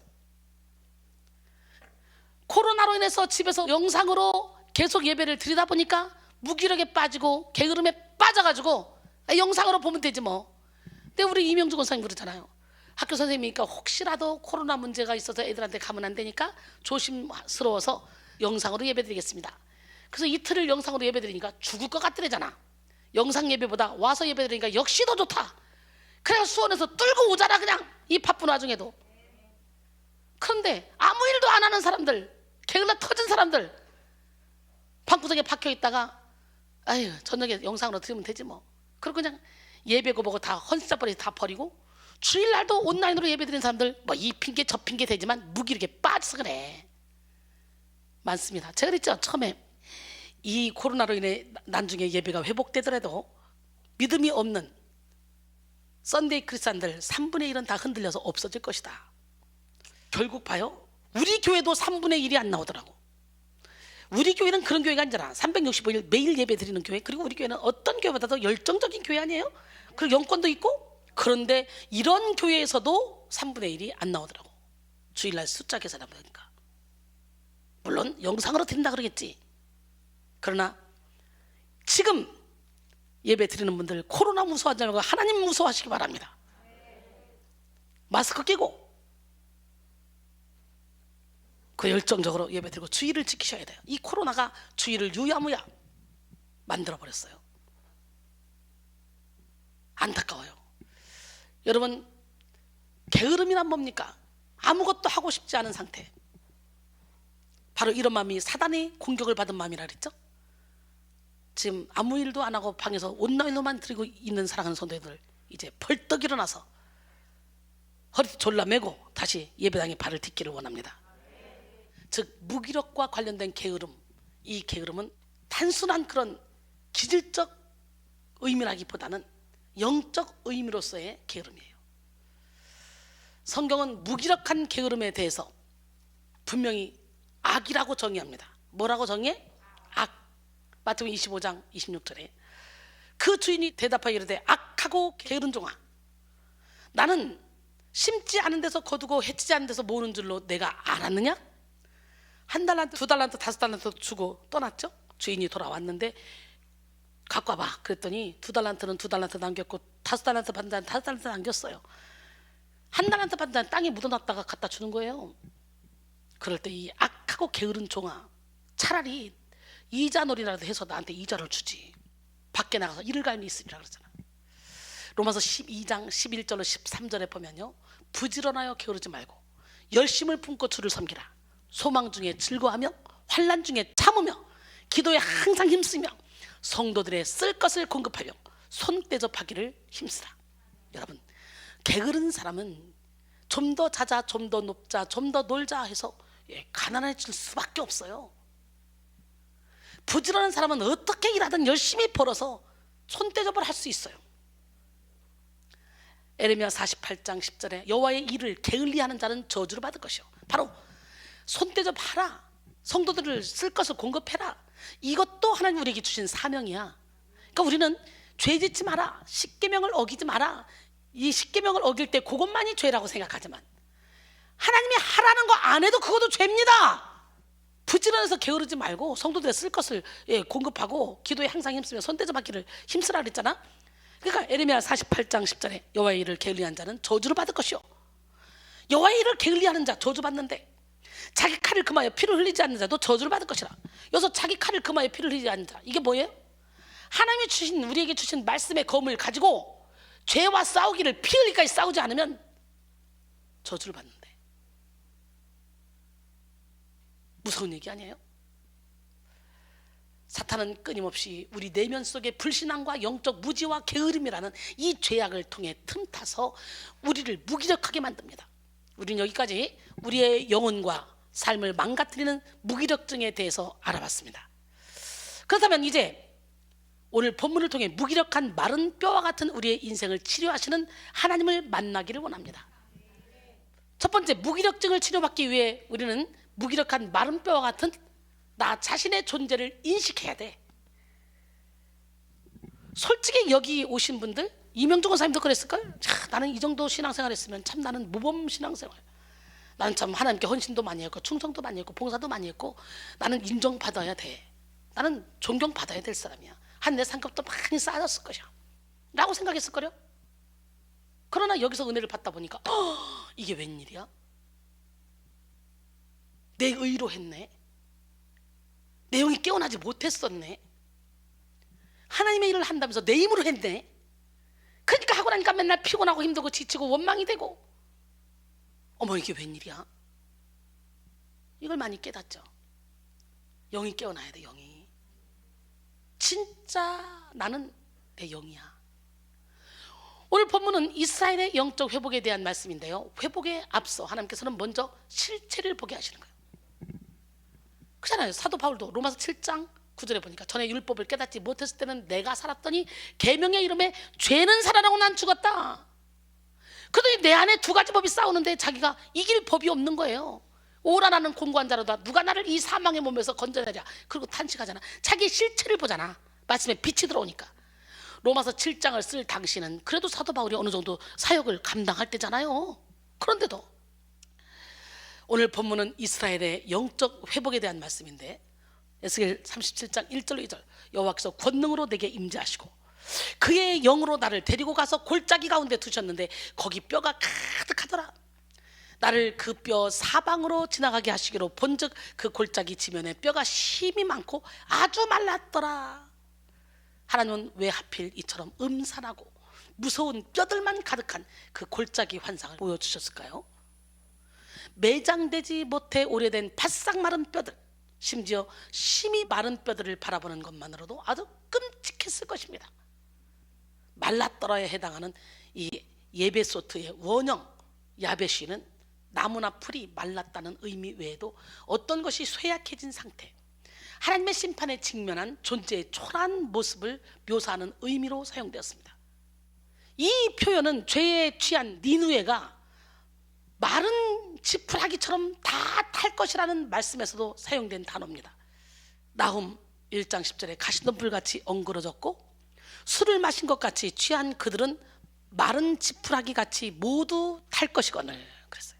즉 본문의 아주 많은 마른 뼈들은 하나님께 심판을 당한 이스라엘 백성을 상징한다는 점에서 그들이 입은 이 재난과 상심의 폭이 엄청나게 크다는 걸 얘기하는 거예요. 이스라엘 백성은 하나님이 보여주실 회복과 약속, 소망을 받아들일 수조차 없는 상태임을 말하고 있습니다. 하나님은 그 끔찍한 현장을 에스겔에게 직면하게 하셨는데 그 모습은 바로 이스라엘의 현실이었습니다. 하나님은 그 마른 뼈와 같은 이스라엘이 자신들의 현실을 저들이 직시하고 또 자신들에 대해 절망하기를 원하셨습니다. 결코 자신들의 힘으로는 그 절망적인 현실을 돌이킬 수 없음을 인정하라는 말이죠. 하나님은 누구보다도 교만하고 고집스러운 우리의 기질에 대해 잘 아시는 분이십니다. 그래서 하나님은 우리의 교만하고 고집스러운 기질을 꺾으시려고 실패를 허락하시는 거예요. 야, 우리 하민이가 막 영적 전쟁이 심할 때는 그냥 가만히 있어도 귀신이 끌고 나가잖아. 이렇게. 그러니까 막 끌려가. 막 끌려가면서 잡아주세요. 나 지금 끌려가고 있어요. 길바닥에서 시시때때로 넘어지잖아요. 귀신이 막 잡아뜨려가지고. 그래서 맨날 119 실려가고 자살 시도를 50번 이상 하고. 근데 그 딸이 그러는 거예요. 여기서 은혜를 받다 보니까 자기 영혼에 확 마른 뼈들이 막 송장들이 보이는데 마른 뼈가 이 안에 막 가득한데 그 사이에 자기가 틈에 자기 영혼이 끼어가지고 숨이 막혀 죽을 지경이라는 거예요. 이 사이에 껴서 나오려고 몸부림을 치는데 이게 안 나와진다는 거예요. 마른 뼈들이 하도 많이 눌러가지고. 근데 그 하민이의 영혼의 상태를 제시기가 또 환상으로 보는 거예요. 그대로 하민이가 봤는데 그대로 하민이 자기 스스로 보고. 오늘 영안이 열려서 여러분 속에는 어둠의 영들을 볼 수 있어야 돼요. 화 있을진저 외식하는 선교하느라 바리새인들이요, 겉으로는 아름답게 보이나 그 안에는 죽은 사람의 뼈와 모든 더러운 것이 가득하도다. 이와 같이 너희도 겉으로는 사람에게 옳게 보이되 안으로는 외식과 불법이 가득하도다. 마태복음 23장 27절로 28절 말씀입니다. 바리새인과 서기관뿐만 아니라 우리도. 그래서 회칠한 무덤을 걷어버리면 그 안에 죽은 사람의 뼈와 모든 더러운 것이 가득하다는 거예요. 탐욕과 탐심, 더러운 것들이 가득하다는 거예요. 오늘 우리는 이걸 예수 이름으로 몰아내야 되는데 이것은 다른 거 아니에요. 말씀의 빛이 들어가야만 돼요. 근데 혼적인 예배만 들으면 영이 깨어날 수가 없어요. 말씀의 빛이 들어가지 않아요. 혼적인 예배 드리면 그때는 일시적으로 그냥 감성적으로, 왜? 여기에 감정, 사랑, 이 모든 게 혼적인 부분에 있어요. 하나님은 혼적인 부분에 일하잖아요. 영으로 오셔서 일하셔. 그래서 영이 깨어나야 돼. 예배 드리면서 막 하나님 만났다고 착각하면서 막 울고 막 불고 막 회개하고 막 하는데 3박 4일 지나면 옛날에 나로 다시 돌아가. 근본적으로 영이 깨어나지 못해서 그래요. 영 깹시다. 할렐루야. J.I. 패커의 기독교 교양에 나오는 글입니다. 하나님은 우리의 마음에서 일어나고 있는 교만을 꺾으시려고 실패와 그 밖에 겸손하게 하는 경험들을 주실 때가 많다라는 글이에요. 앞에서도 말씀드렸듯이 이스라엘은 복의 근원이신 하나님을 버리고 우상을 섬겼습니다. 그리고 하나님을 왕으로 섬기지 않고 방탕한 삶을 살았기 때문에 심판을 받았어요. 그러나 이들은 하나님의 징계로 심판을 받고 있음에도 불구하고 깨닫지 못하고 회개하지 않고 원망만 하고 있었습니다. 따라서 하나님은 에스겔을 마른 뼈가 가득 찬 골짜기로 데려가 이스라엘 자신들의 문제를 정확하게 보게 하셨어요. 그 마른 뼈 환상 속에는 이런 하나님의 메시지가 담겨 있었을 것입니다. 에스겔아, 지금 너희의 현실은 이 마른 뼈와 같은 불가능은 그 자체다. 너희 죄악으로 인해 이런 비참한 상태가 되었고 결코 너희 스스로 이 상황을 바꿀 수는 없다. 이제 항복하고 나에게 나와라 라고 말씀하셨을 것 같아요. 하나님이 이 비참한 마른 뼈 골짜기인 죽음의 현장을 보여주신 진짜 목적은 결국 새 생명을 주시기 위함이었습니다. 인간의 재료는 물기를 머금고 있는 흙먼지 입자입니다. 히브리어로 아파르라고 하는데요, 이 아파르였던 미완성 피조물에 하나님의 생명, 즉 호흡, 생기가 들어가므로 살아 움직이는 완성품이 된 거예요. 창세기 2장 7절에 여호와 하나님이 땅의 흙으로 사람을 지으시고 생기를 그 코에 불어넣으시니 사람이 생명이 된지라. 할렐루야. 이 생기가 없는 마른 뼈는 죽음을 의미해요. 인간의 무기력은 이렇게 하나님의 생명이 없는 영적 죽음의 상태를 말합니다. 우리 안에 죄로 인해 상실한 하나님의 생명의 호흡이 없이 우리는 영적 죽음과 같은 마른 뼈의 모습일 수밖에 없어요. 우리는 이런 자신의 실체를 바로 볼 수 있어야 돼. 그러니까 은혜 속에 들어가면 철저히 내가 작아지는 거예요. 절망하게 되고 하나님께 소망을 두는 거예요. 은혜를 받으면 받을수록 내가 죄인 중에 괴수구나, 이걸 느끼게 되는 거예요. 그게 날마다 죽지 않을 수가 없는 거예요. 하나님은 사랑하는 자, 또 존귀하게 사용하실 그런 사람들에게 자신의 더러운 실체를 직면하는 시간을 반드시 허락하십니다. 우리가 잘 알고 있는 동방의 의인 욥도 그 뼈아픈 과정을 경험했습니다. 그는 우주 만물을 창조하시고 다스리시는 하나님의 위대하심 앞에 벌레 한 마리와 같이 초라한 자신을 바라보며 완전히 두 손을 들고 항복했습니다. 욥기 42장 3절 그리고 6절 보니까 무지한 말로 이치를 가리는 자가 누구니까? 나는 깨닫지도 못한 일을 말하였고 스스로 알 수도 없고 헤아리기도 어려운 일을 말하였나이다. 그리고 6절에 보니까 그러므로 내가 스스로 거두어드리고 티끌과 재 가운데서 회개하나이다. 인생에 있어서 가장 중요한 깨달음은 자기 자신에 대한 깨달음이에요. 어거스틴과 칼빈의 간절한 소원과 기도 역시 하나님을 바로 아는 것과 함께 자기 자신을 바로 아는 것이었다고 합니다. 이들은 말년에 이르러 나는 망할 자입니다, 나는 망할 자입니다 라는 고백을 거듭했다고 합니다. 여러분, 우리는 하나님을 알아가야 돼요. 다 표현 못해도 표현해야 돼. 다 알 수 없어도 하나씩 알아가야 돼. 아멘.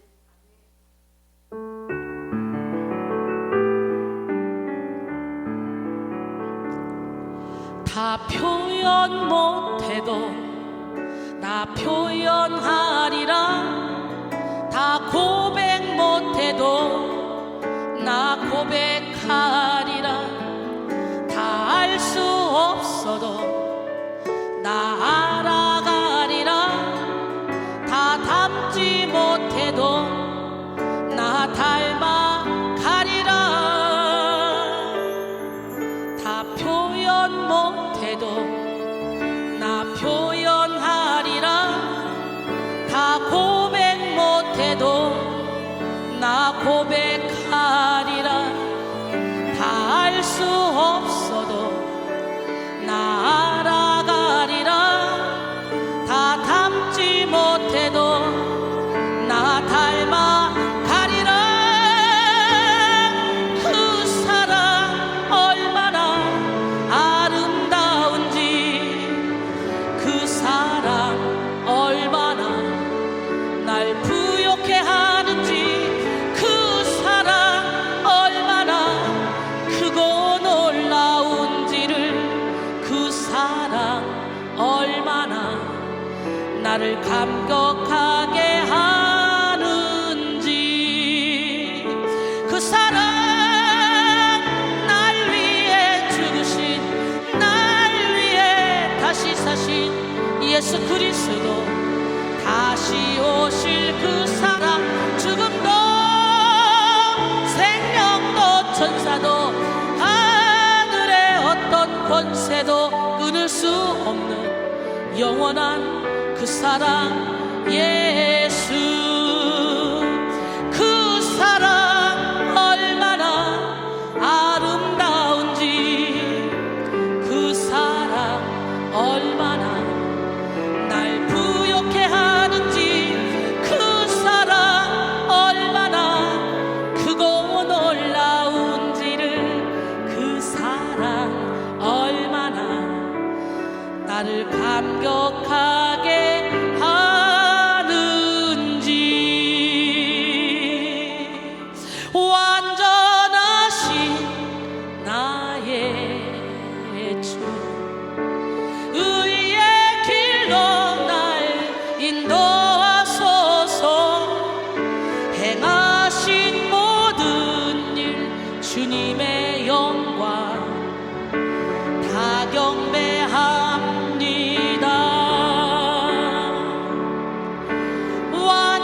완전하신 나의 주, 의의 길로 날 인도하소서. 행하신 모든 일 주님의 영광 다 경배합니다. 예배합니다. 찬양합니다.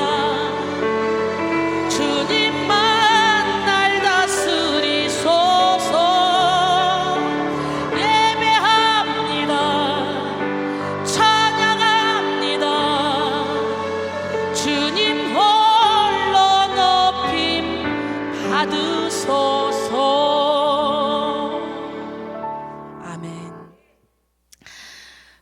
파스칼이 팡세에서 자신의 비참함을 알지 못하고 하나님을 아는 것은 오만을 낳는다. 그렇죠? 자신의 주제도 모르면서 하나님 아는 것은 오만을 낳아요. 교만해져요. 영적 교만. 나만 잘났다 그래요.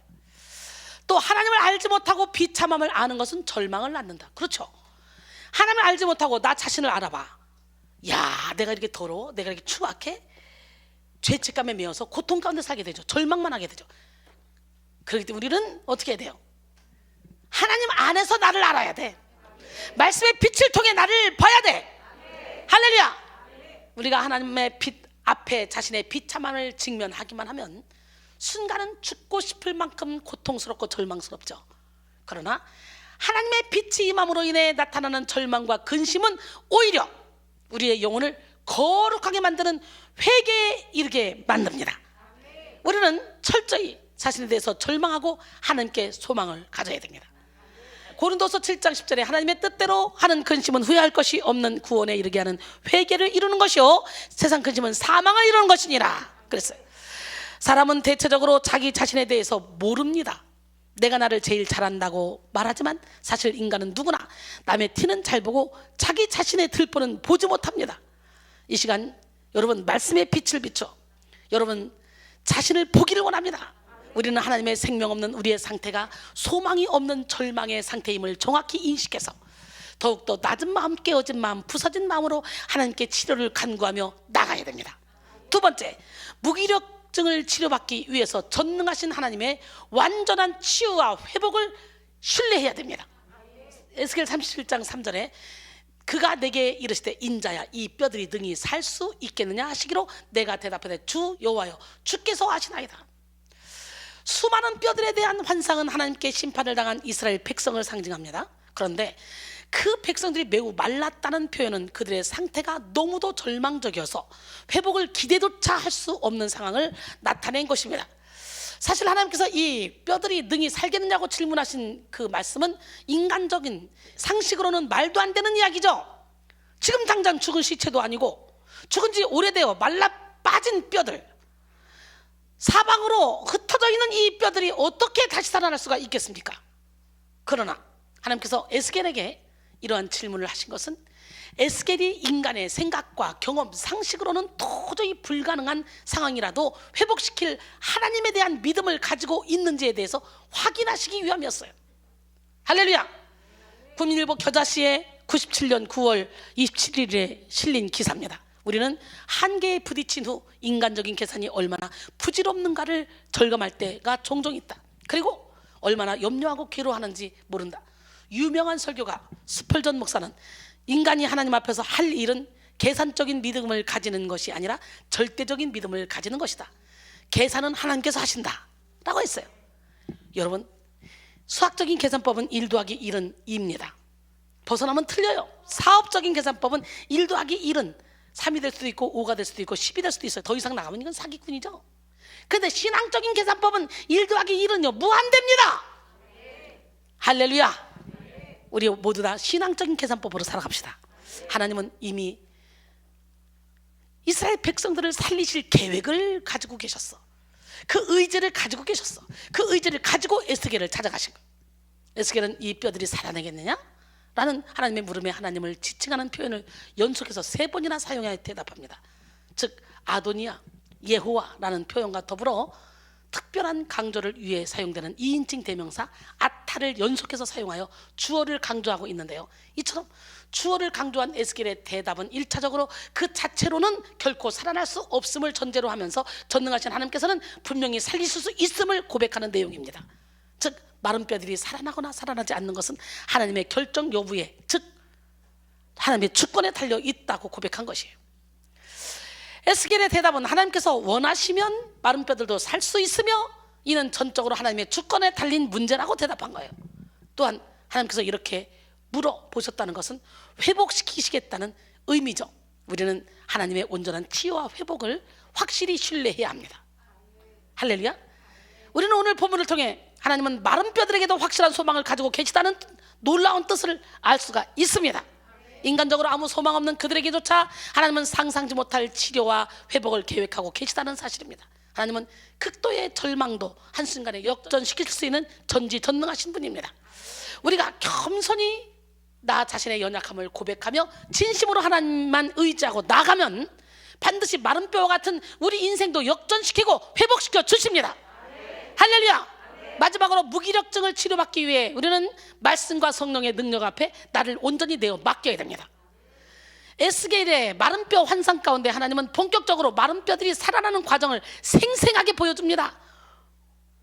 오늘 본문 에스겔 37장 4절에 또 내게 이르시되 너는 이 모든 뼈에게 대언하여 이르기를 너희 마른 뼈들아 여호와의 말씀을 들을지어다.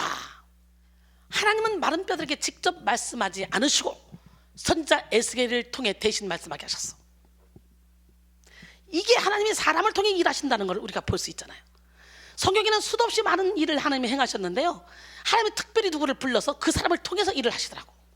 오늘 여러분을 불러서 여러분을 통해 일하려고 지금 여기 앉혀놓으신 거예요. 오늘 능력을 받아야 돼.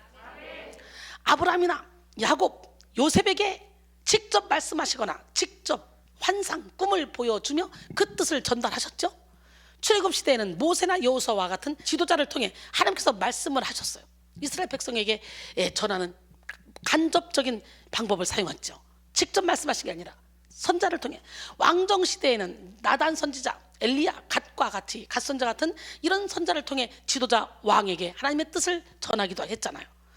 말씀을 전달받은 왕은 그 말씀을 정치에 반영시켜서 하나님의 백성을 온전한 길로 이끌어가곤 했습니다. 그러나 오늘의 본문은 바벨론에 의해 유다가 멸망해서 왕정이 허물어진 상황이야.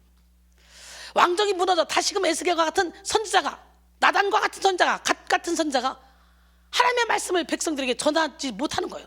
왕정이 무너져 버렸어요. 신약시대에는 예수를 구원의 주로 고백하는 그리스도인에게 또 성령이 임재해서 하나님의 뜻이 전해지는 직접적인 방법과 영적인 지도자를 통해 하나님의 말씀을 듣고 간접적인 방법 둘 다 사용했죠. 왕정시대는 선자를 통해 하나님이 말씀하셨죠. 사람을 통해 일하신다는 거 다시 한번 깨닫고, 하나님 나를 통해 일하여 주시옵소서. 나를 사용하여 주시옵소서. 할렐루야.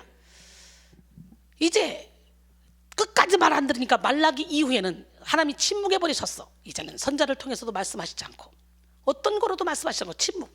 400년 동안 침묵 기간. 신구약 중간사가 있죠.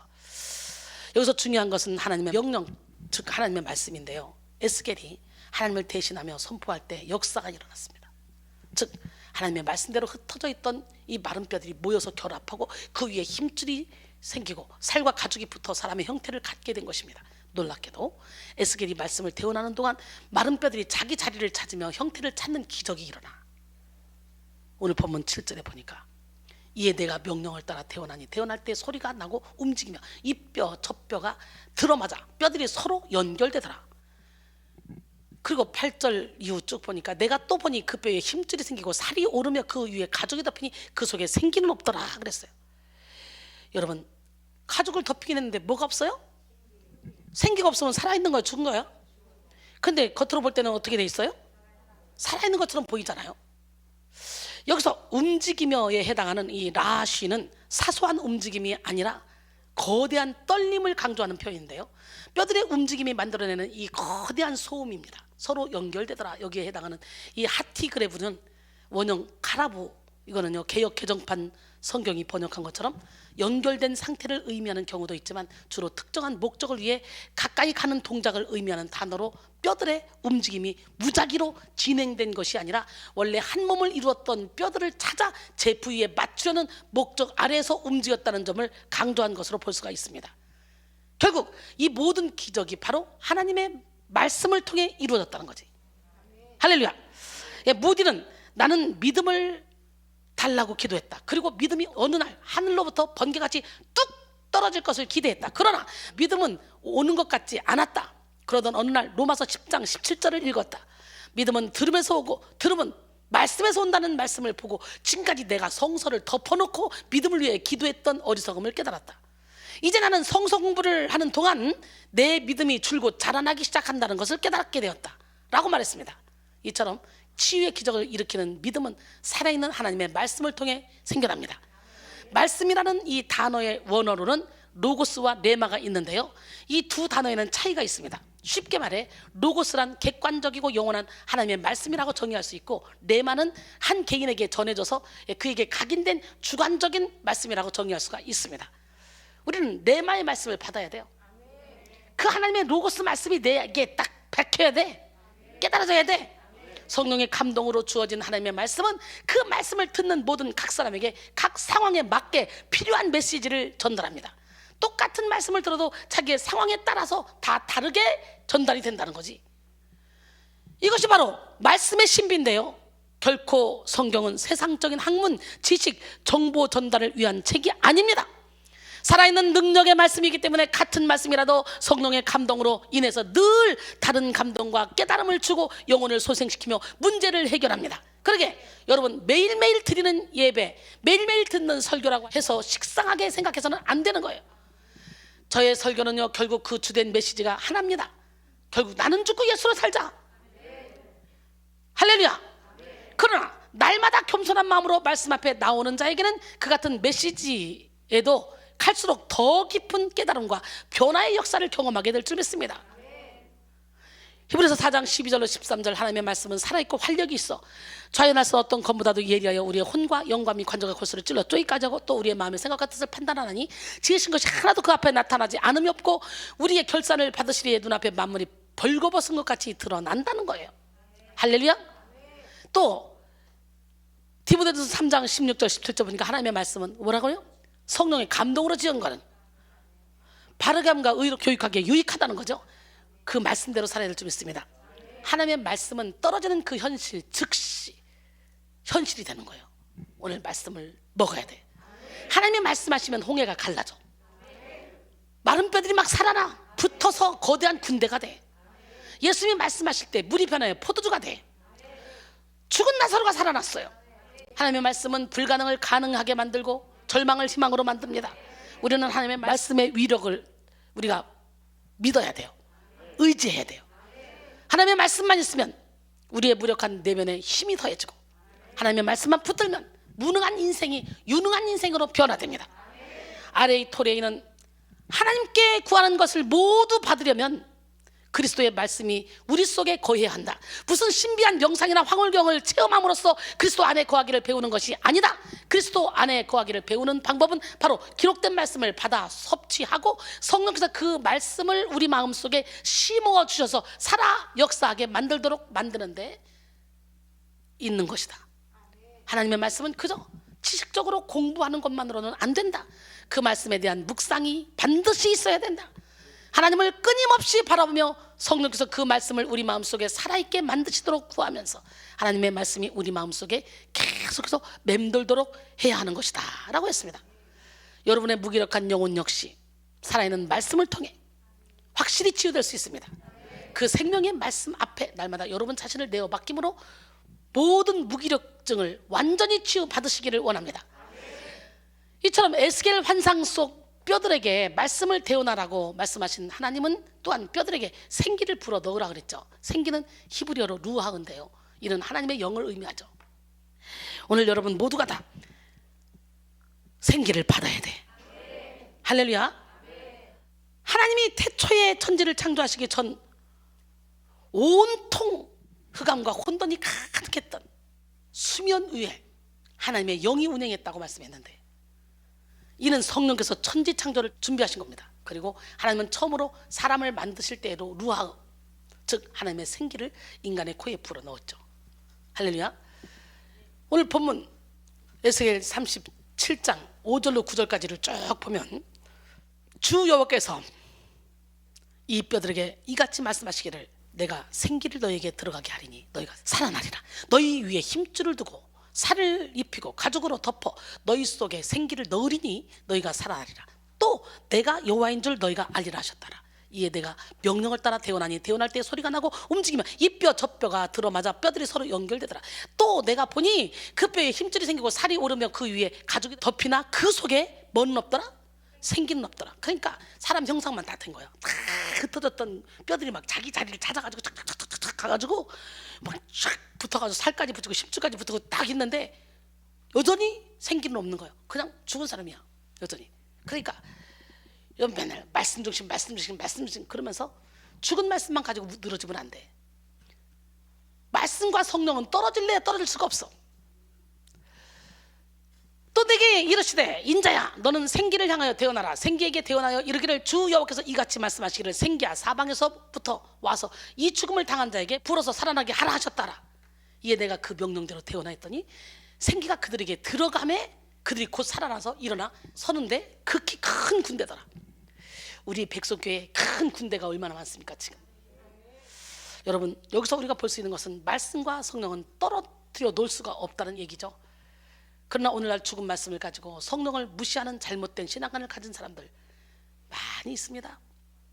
말씀 중심이라 하면서 죽은 말씀만 가지고 막 말씀 공부하겠다고 막 수천 독 읽어도 깨달음이 없어서 성령의 감동으로 된 책이기 때문에 성령이 역사해야만 이 말씀이 깨달아지는 거야. 우리 인생이 마른 뼈 같을 때 반드시 우리에게 필요한 것은 뭡니까? 말씀과 성령의 생기입니다. 말씀이 능력이지만 말씀은 홀로 역사하지 않고 꼭 성령님과 함께 역사하십니다. 말씀이 육신되어서 오신 주님도 성령의 능력을 받은 후에 공생의 사역을 시작하셨잖아요. 요한복음 1장 14절에 말씀이 육신되어 우리 가운데 거하심에 우리가 그의 영광을 보니 아버지의 독생자의 영광이요 은혜와 진리가 충만하더라 그랬어요. 근데요 요한복음 3장 34절에 보니까 하나님이 보내신 이는 하나님의 말씀을 하나니 이는 하나님이 성령을 한량없이 주심이니라. 사도행전 10장 38절에 하나님이 나사렛 예수에게 성령과 능력을 기름 붓으셨으며 그가 두루 다니며 선한 일을 행하시고 마귀에게 돌린 모든 사람을 고치셨으니 이는 하나님이 함께 하셨습니다. 여러분 저도요 꿈속에요 에스겔 같은 골짜기를 봤어요. 골짜기에 죽은 사람들이 마른 뼈는 아니었어요. 제가 본 환상은 막 그냥 골짜기에 죽은 사람들이 수도 없이 많이 누워 있어요. 다 시체들이 매장도 안 된 상태로 죽은 사람들이. 그 내가 어머 그러고 가가지고 이렇게 시체를 눈을 이렇게 보니까 아니 시체가 펄떡 살아나요. 어머 이거 뭐지? 신기하네. 그 다음 시체를 또 쳐다봤어. 그랬더니 펄떡 살아나요. 그 다음 시체를 쳐다봐서 펄떡 살아. 어머 그러더니 세상에 내 눈이 마주치는 것만 골짜기에 그 수많은 시체가 전체가 벌떡이라는 이 군대가 되더라고. 하나님이 저를 통해 시체 같은 여러분의 영혼을 막 깨워서 여러분을 군대로 만들어서 전 세계로 달려나가려고 그런 환상을 보여주셨나 봐요. 영이 깨어납시다. 성경은 수도 없이 묵시록, 환상 이런 얘기가 많은데 환상 봤다 그러면 또 그것도 이단이다 잘못됐다 또 이런다. 환상 본 얘기를 하면 또 실제적으로 막 그랬다고 또 이렇게 말하고 모함한다. 근데 성경을 보면 이게 뭡니까? 묵시록 많잖아요. 지금 오늘 본문도 환상을 본 거 아닙니까? 에스겔이 참 기가 막혀 여러분. 그래서 말씀 중심이라고 하는 사람들은요 말씀을 전혀 몰라. 문자로만 알지. 말씀 중심이면 성령은 자동적으로 같이 일하게 돼 있고 역사는 일어나게 돼 있어. 아멘. 말씀은 성령의 감동으로 된 것이기 때문에 성령의 조명에 따라서 해석되어져야 합니다. 그래서 우리는 아무리 환상을 보고 꿈을 꿔도요 말씀이 없으면 버려야 돼. 무분별한 은사활동 때문에 이렇게 환상을 봤다 꿈꿨다 막 예언한다 그러면 무조건 잘못됐다 막 이렇게 나오는 거예요. 영분별의 은사를 반드시 받아야 돼. 이 시간 하나님의 말씀이 우리의 마음에 깊이 뿌리를 내리고 성령의 기름이 우리 마음에 가득히 부어지기만 하면 마른 뼈와 같았던 우리의 옛사람이 새 사람으로 거듭나는 역사가 일어날 줄로 믿습니다. 9절에 죽임을 당한 자 여기에 해당하는 헤루김의 원형 이 하라그는 살해하다라는 뜻입니다. 죽임을 당한 자에게 생기를 불어 넣으라잖아. 그러면 살아난다잖아 그 사람이. 특히 이는 전쟁터에서나 개인적인 싸움 등에서 고의적으로 상대방을 죽이는 행위를 의미하는데요. 그런 점에서 이 표현은 전쟁의 패배와 멸망을 상기시키는 표현이라고 볼 수가 있으며 어떠한 희망도 찾아볼 수 없는 죽음의 상태에 이른 이스라엘의 현 상황을 나타내는 표현이라고 볼 수 있습니다. 그러나 하나님의 말씀과 성령의 능력은 이들을 완전하게 회복시킨다는 말씀입니다. 본문 10절에서 그들이 곧 살아나서 일어나 섰는데 극히 큰 군대더라 그랬잖아요. 개역 개정판 성경에는 번역되지 않았지만 NASB나 NIV 성경은 대부분의 영역본들은요 일어나 섰는데 그 앞에 그들의 발로 이렇게 번역되어 있다고. 이건 뭐예요? 생기가 시체들 안에 들어가자마자 다른 힘에 의존하여 이렇게 세워진 것이 아니라 그들 스스로의 힘으로 일어설 수 있게 되었다는 거예요. 즉 마른 뼈들이 완벽한 생명을 가진 존재로 다시 살아났음을 강조한 겁니다. 오늘 여러분에게 생기가 불어넣어져서 벌떡 일어나 영이 벌떡 일어나기를 바랍니다. 누가 일으켜 주는 게 아니라 여러분 스스로 벌떡 일어나기를 원해요. 할렐루야. 즉 마른 뼈들이 완벽한 생명을 가진 존재로 다시 살아났음을 강조한 것입니다. 또한 이들이 극히 큰 군대라고 표현했는데 이는 하나님의 사람들의 원래 모습을 의미하는 거예요. 군대는 지휘관의 명령에 따라서 즉시 행동하며 나가 싸우죠. 강한 군대는 위엄과 승리가 있고 누구도 함부로 건드리지 못합니다. 주님의 교회는 세상 가운데 가장 강한 군대와 같은 거룩한 위엄과 영광이 있어야 돼요. 하나님은 하나님의 백성들이 세상 가운데 이처럼 힘 있는 군대와 같이 서기를 원하십니다. 결코 비참한 마른 뼈와 같은 모습으로 살기를 원하지 않는다는 거예요. 오늘 에스겔 환상 속에 나오는 마른 뼈들은 말씀과 성령으로 회복되어 힘 있는 군대가 되었습니다. 하나님의 군대는 또한 군인 각자가 따로 싸우는 것이 아니라 하나님의 명령에 따라서 함께 싸워야 합니다. 이것이야말로 진정한 부흥이죠. 이야, 그런데요, 우리 하나님 얼마나 멋쟁입니까? 이순이도 혼자 다니면서 능력을 행하는 것보다 열심히 훈련시켜서 좀 10보 전진을 위해서 1보 후퇴해서 제자 양성을 해봐. 그래서 함께 싸워봐. 그럼 더 큰 능력을 행할 거야. 우리 일어나 함께 갑시다. 주님 계신 그곳으로. 할렐루야. 사랑하는 백성 가족 여러분, 여러분 모두가 하나님의 말씀과 성령으로 온전히 회복되어 모든 무기력을 떨쳐버리고 이제 강력한 하나님의 군대로서 하나님의 영광을 위해 싸우는 그런 지혜로운 성도들이 되기를 소원합니다. 그렇게 되기 위해서 우리는 말씀과 성령으로 거듭나야 돼요. 할렐루야. 하나님은 이스라엘 백성들을 향해서 이렇게 말씀하십니다. 뭐라고? 에스겔 36장 25절로 28절. 맑은 물을 너희에게 뿌려서 너희로 정결하게 하되 곧 너희 모든 더러운 곳에서와 모든 우상 숭배에서 너희를 정결하게 할 것이며 또 새 영을 너희 속에 두고 새 마음을 너희에게 주되 너희 육신에서 굳은 마음을 제거하고 부드러운 마음을 줄 것이며 또 내 영을 너희 속에 두어 너희로 내 율례를 행하게 하리니 너희가 내 규례를 지켜 행할지라. 할렐루야. 내가 너희 조상들에게 준 땅에서 너희가 거주하면서 내 백성이 되고 나는 너희 하나님이 되리라. 바벨론에 포로로 간 그들에게 지금 말씀하고 계신 거야. 다시 예루살렘으로 돌아가서 다시 멋지게 살게 해주겠다고, 회복시켜주겠다고. 결론적으로 오늘은 속사람의 치료 두 번째 시간, 무기력증 치료라는 제목으로 함께 은혜를 받았습니다. 많은 현대인들이 어떤 일에도 의욕이 없는 무기력증에 시달리고 있습니다. 특별히 오늘 본문은 하나님께서 이스라엘에게 보여주신 마른 뼈의 환상, 마른 뼈 환상의 내용을 담고 있는데요, 이는 영적 무기력에 빠진 이스라엘 백성들을 향한 하나님의 회복의 메시지입니다. 이스라엘 백성들이 무기력에 빠졌던 원인을 크게 두 가지로 살펴보면 뭐라 그랬죠? 과거의 실패로 인한 상처 때문이고, 두 번째, 근본적으로 해결하지 못한 죄악 때문이라 그랬어요. 무기력과 관련된 대표적인 죄악으로는 뭐가 있다 그랬죠? 불신앙, 그리고 또 뭐가 있다 그랬어요? 영적 무지, 그리고 게으름이 있다 그랬죠. 하나님은 에스겔 환상을 통해서 무기력증에 대한 확실한 치료를 약속하셨습니다. 우리는 이 무기력증을 치료받기 위해서 무기력한 마른 뼈와 같은 나 자신의 존재를 인식해야 됩니다. 두 번째, 전능하신 하나님의 완전한 치유와 회복을 신뢰해야 됩니다. 세 번째, 말씀과 성령의 능력 앞에 나를 온전히 내어 맡겨드려야 됩니다. 사랑하는 성도 여러분, 오늘 이 시간도 살아있는 하나님의 말씀과 성령의 능력으로 모든 무기력증을 치료받아 마른 뼈와 같은 무기력한 우리의 영혼들을 치료하고, 그리고 더 나아가서 마른 뼈와 같은 마른 영혼들을 살리는 기적의 주인공이 되기를 주님의 이름으로 축원합니다. 우리 함께 주님 계신 곳으로 갑시다. 나의 사랑 어여쁜 자여 일어나 함께 가자. 찬양합니다.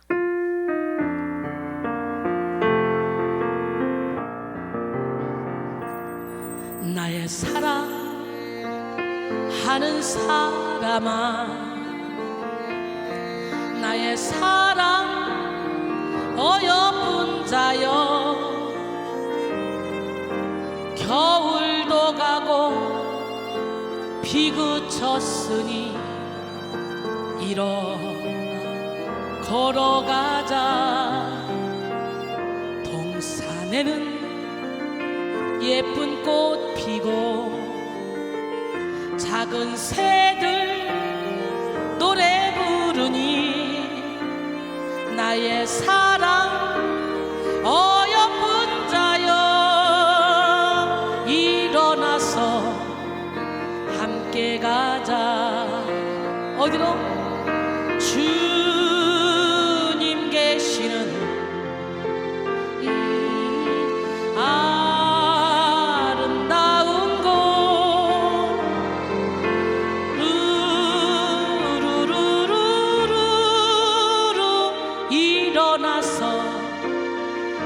함께 가자.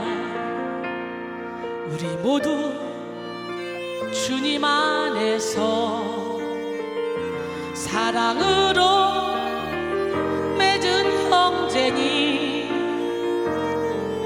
고난이 오고 시험 닥쳐도 손잡고 함께 가자. 우리 주님 우리를 향해 서로 사랑하라셨으니 우리 서로 사랑하며 손을 잡고 함께 가자. 돌아갈 거야. 주님 계신 곳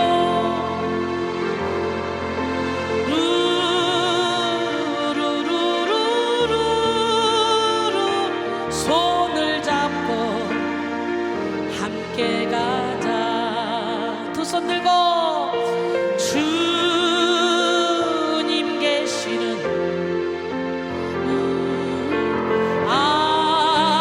아름다운 곳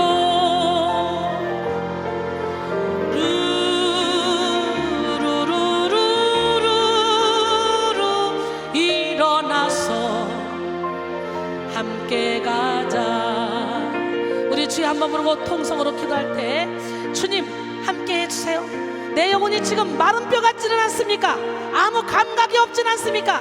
깨달음이 없어서 주님이 주시는 복도 받지 못하고 발로 뻥뻥 차고 있지는 않습니까? 하나님 깨닫게 도와주세요. 주여 한번 부르고 통성으로 기도합니다. 주여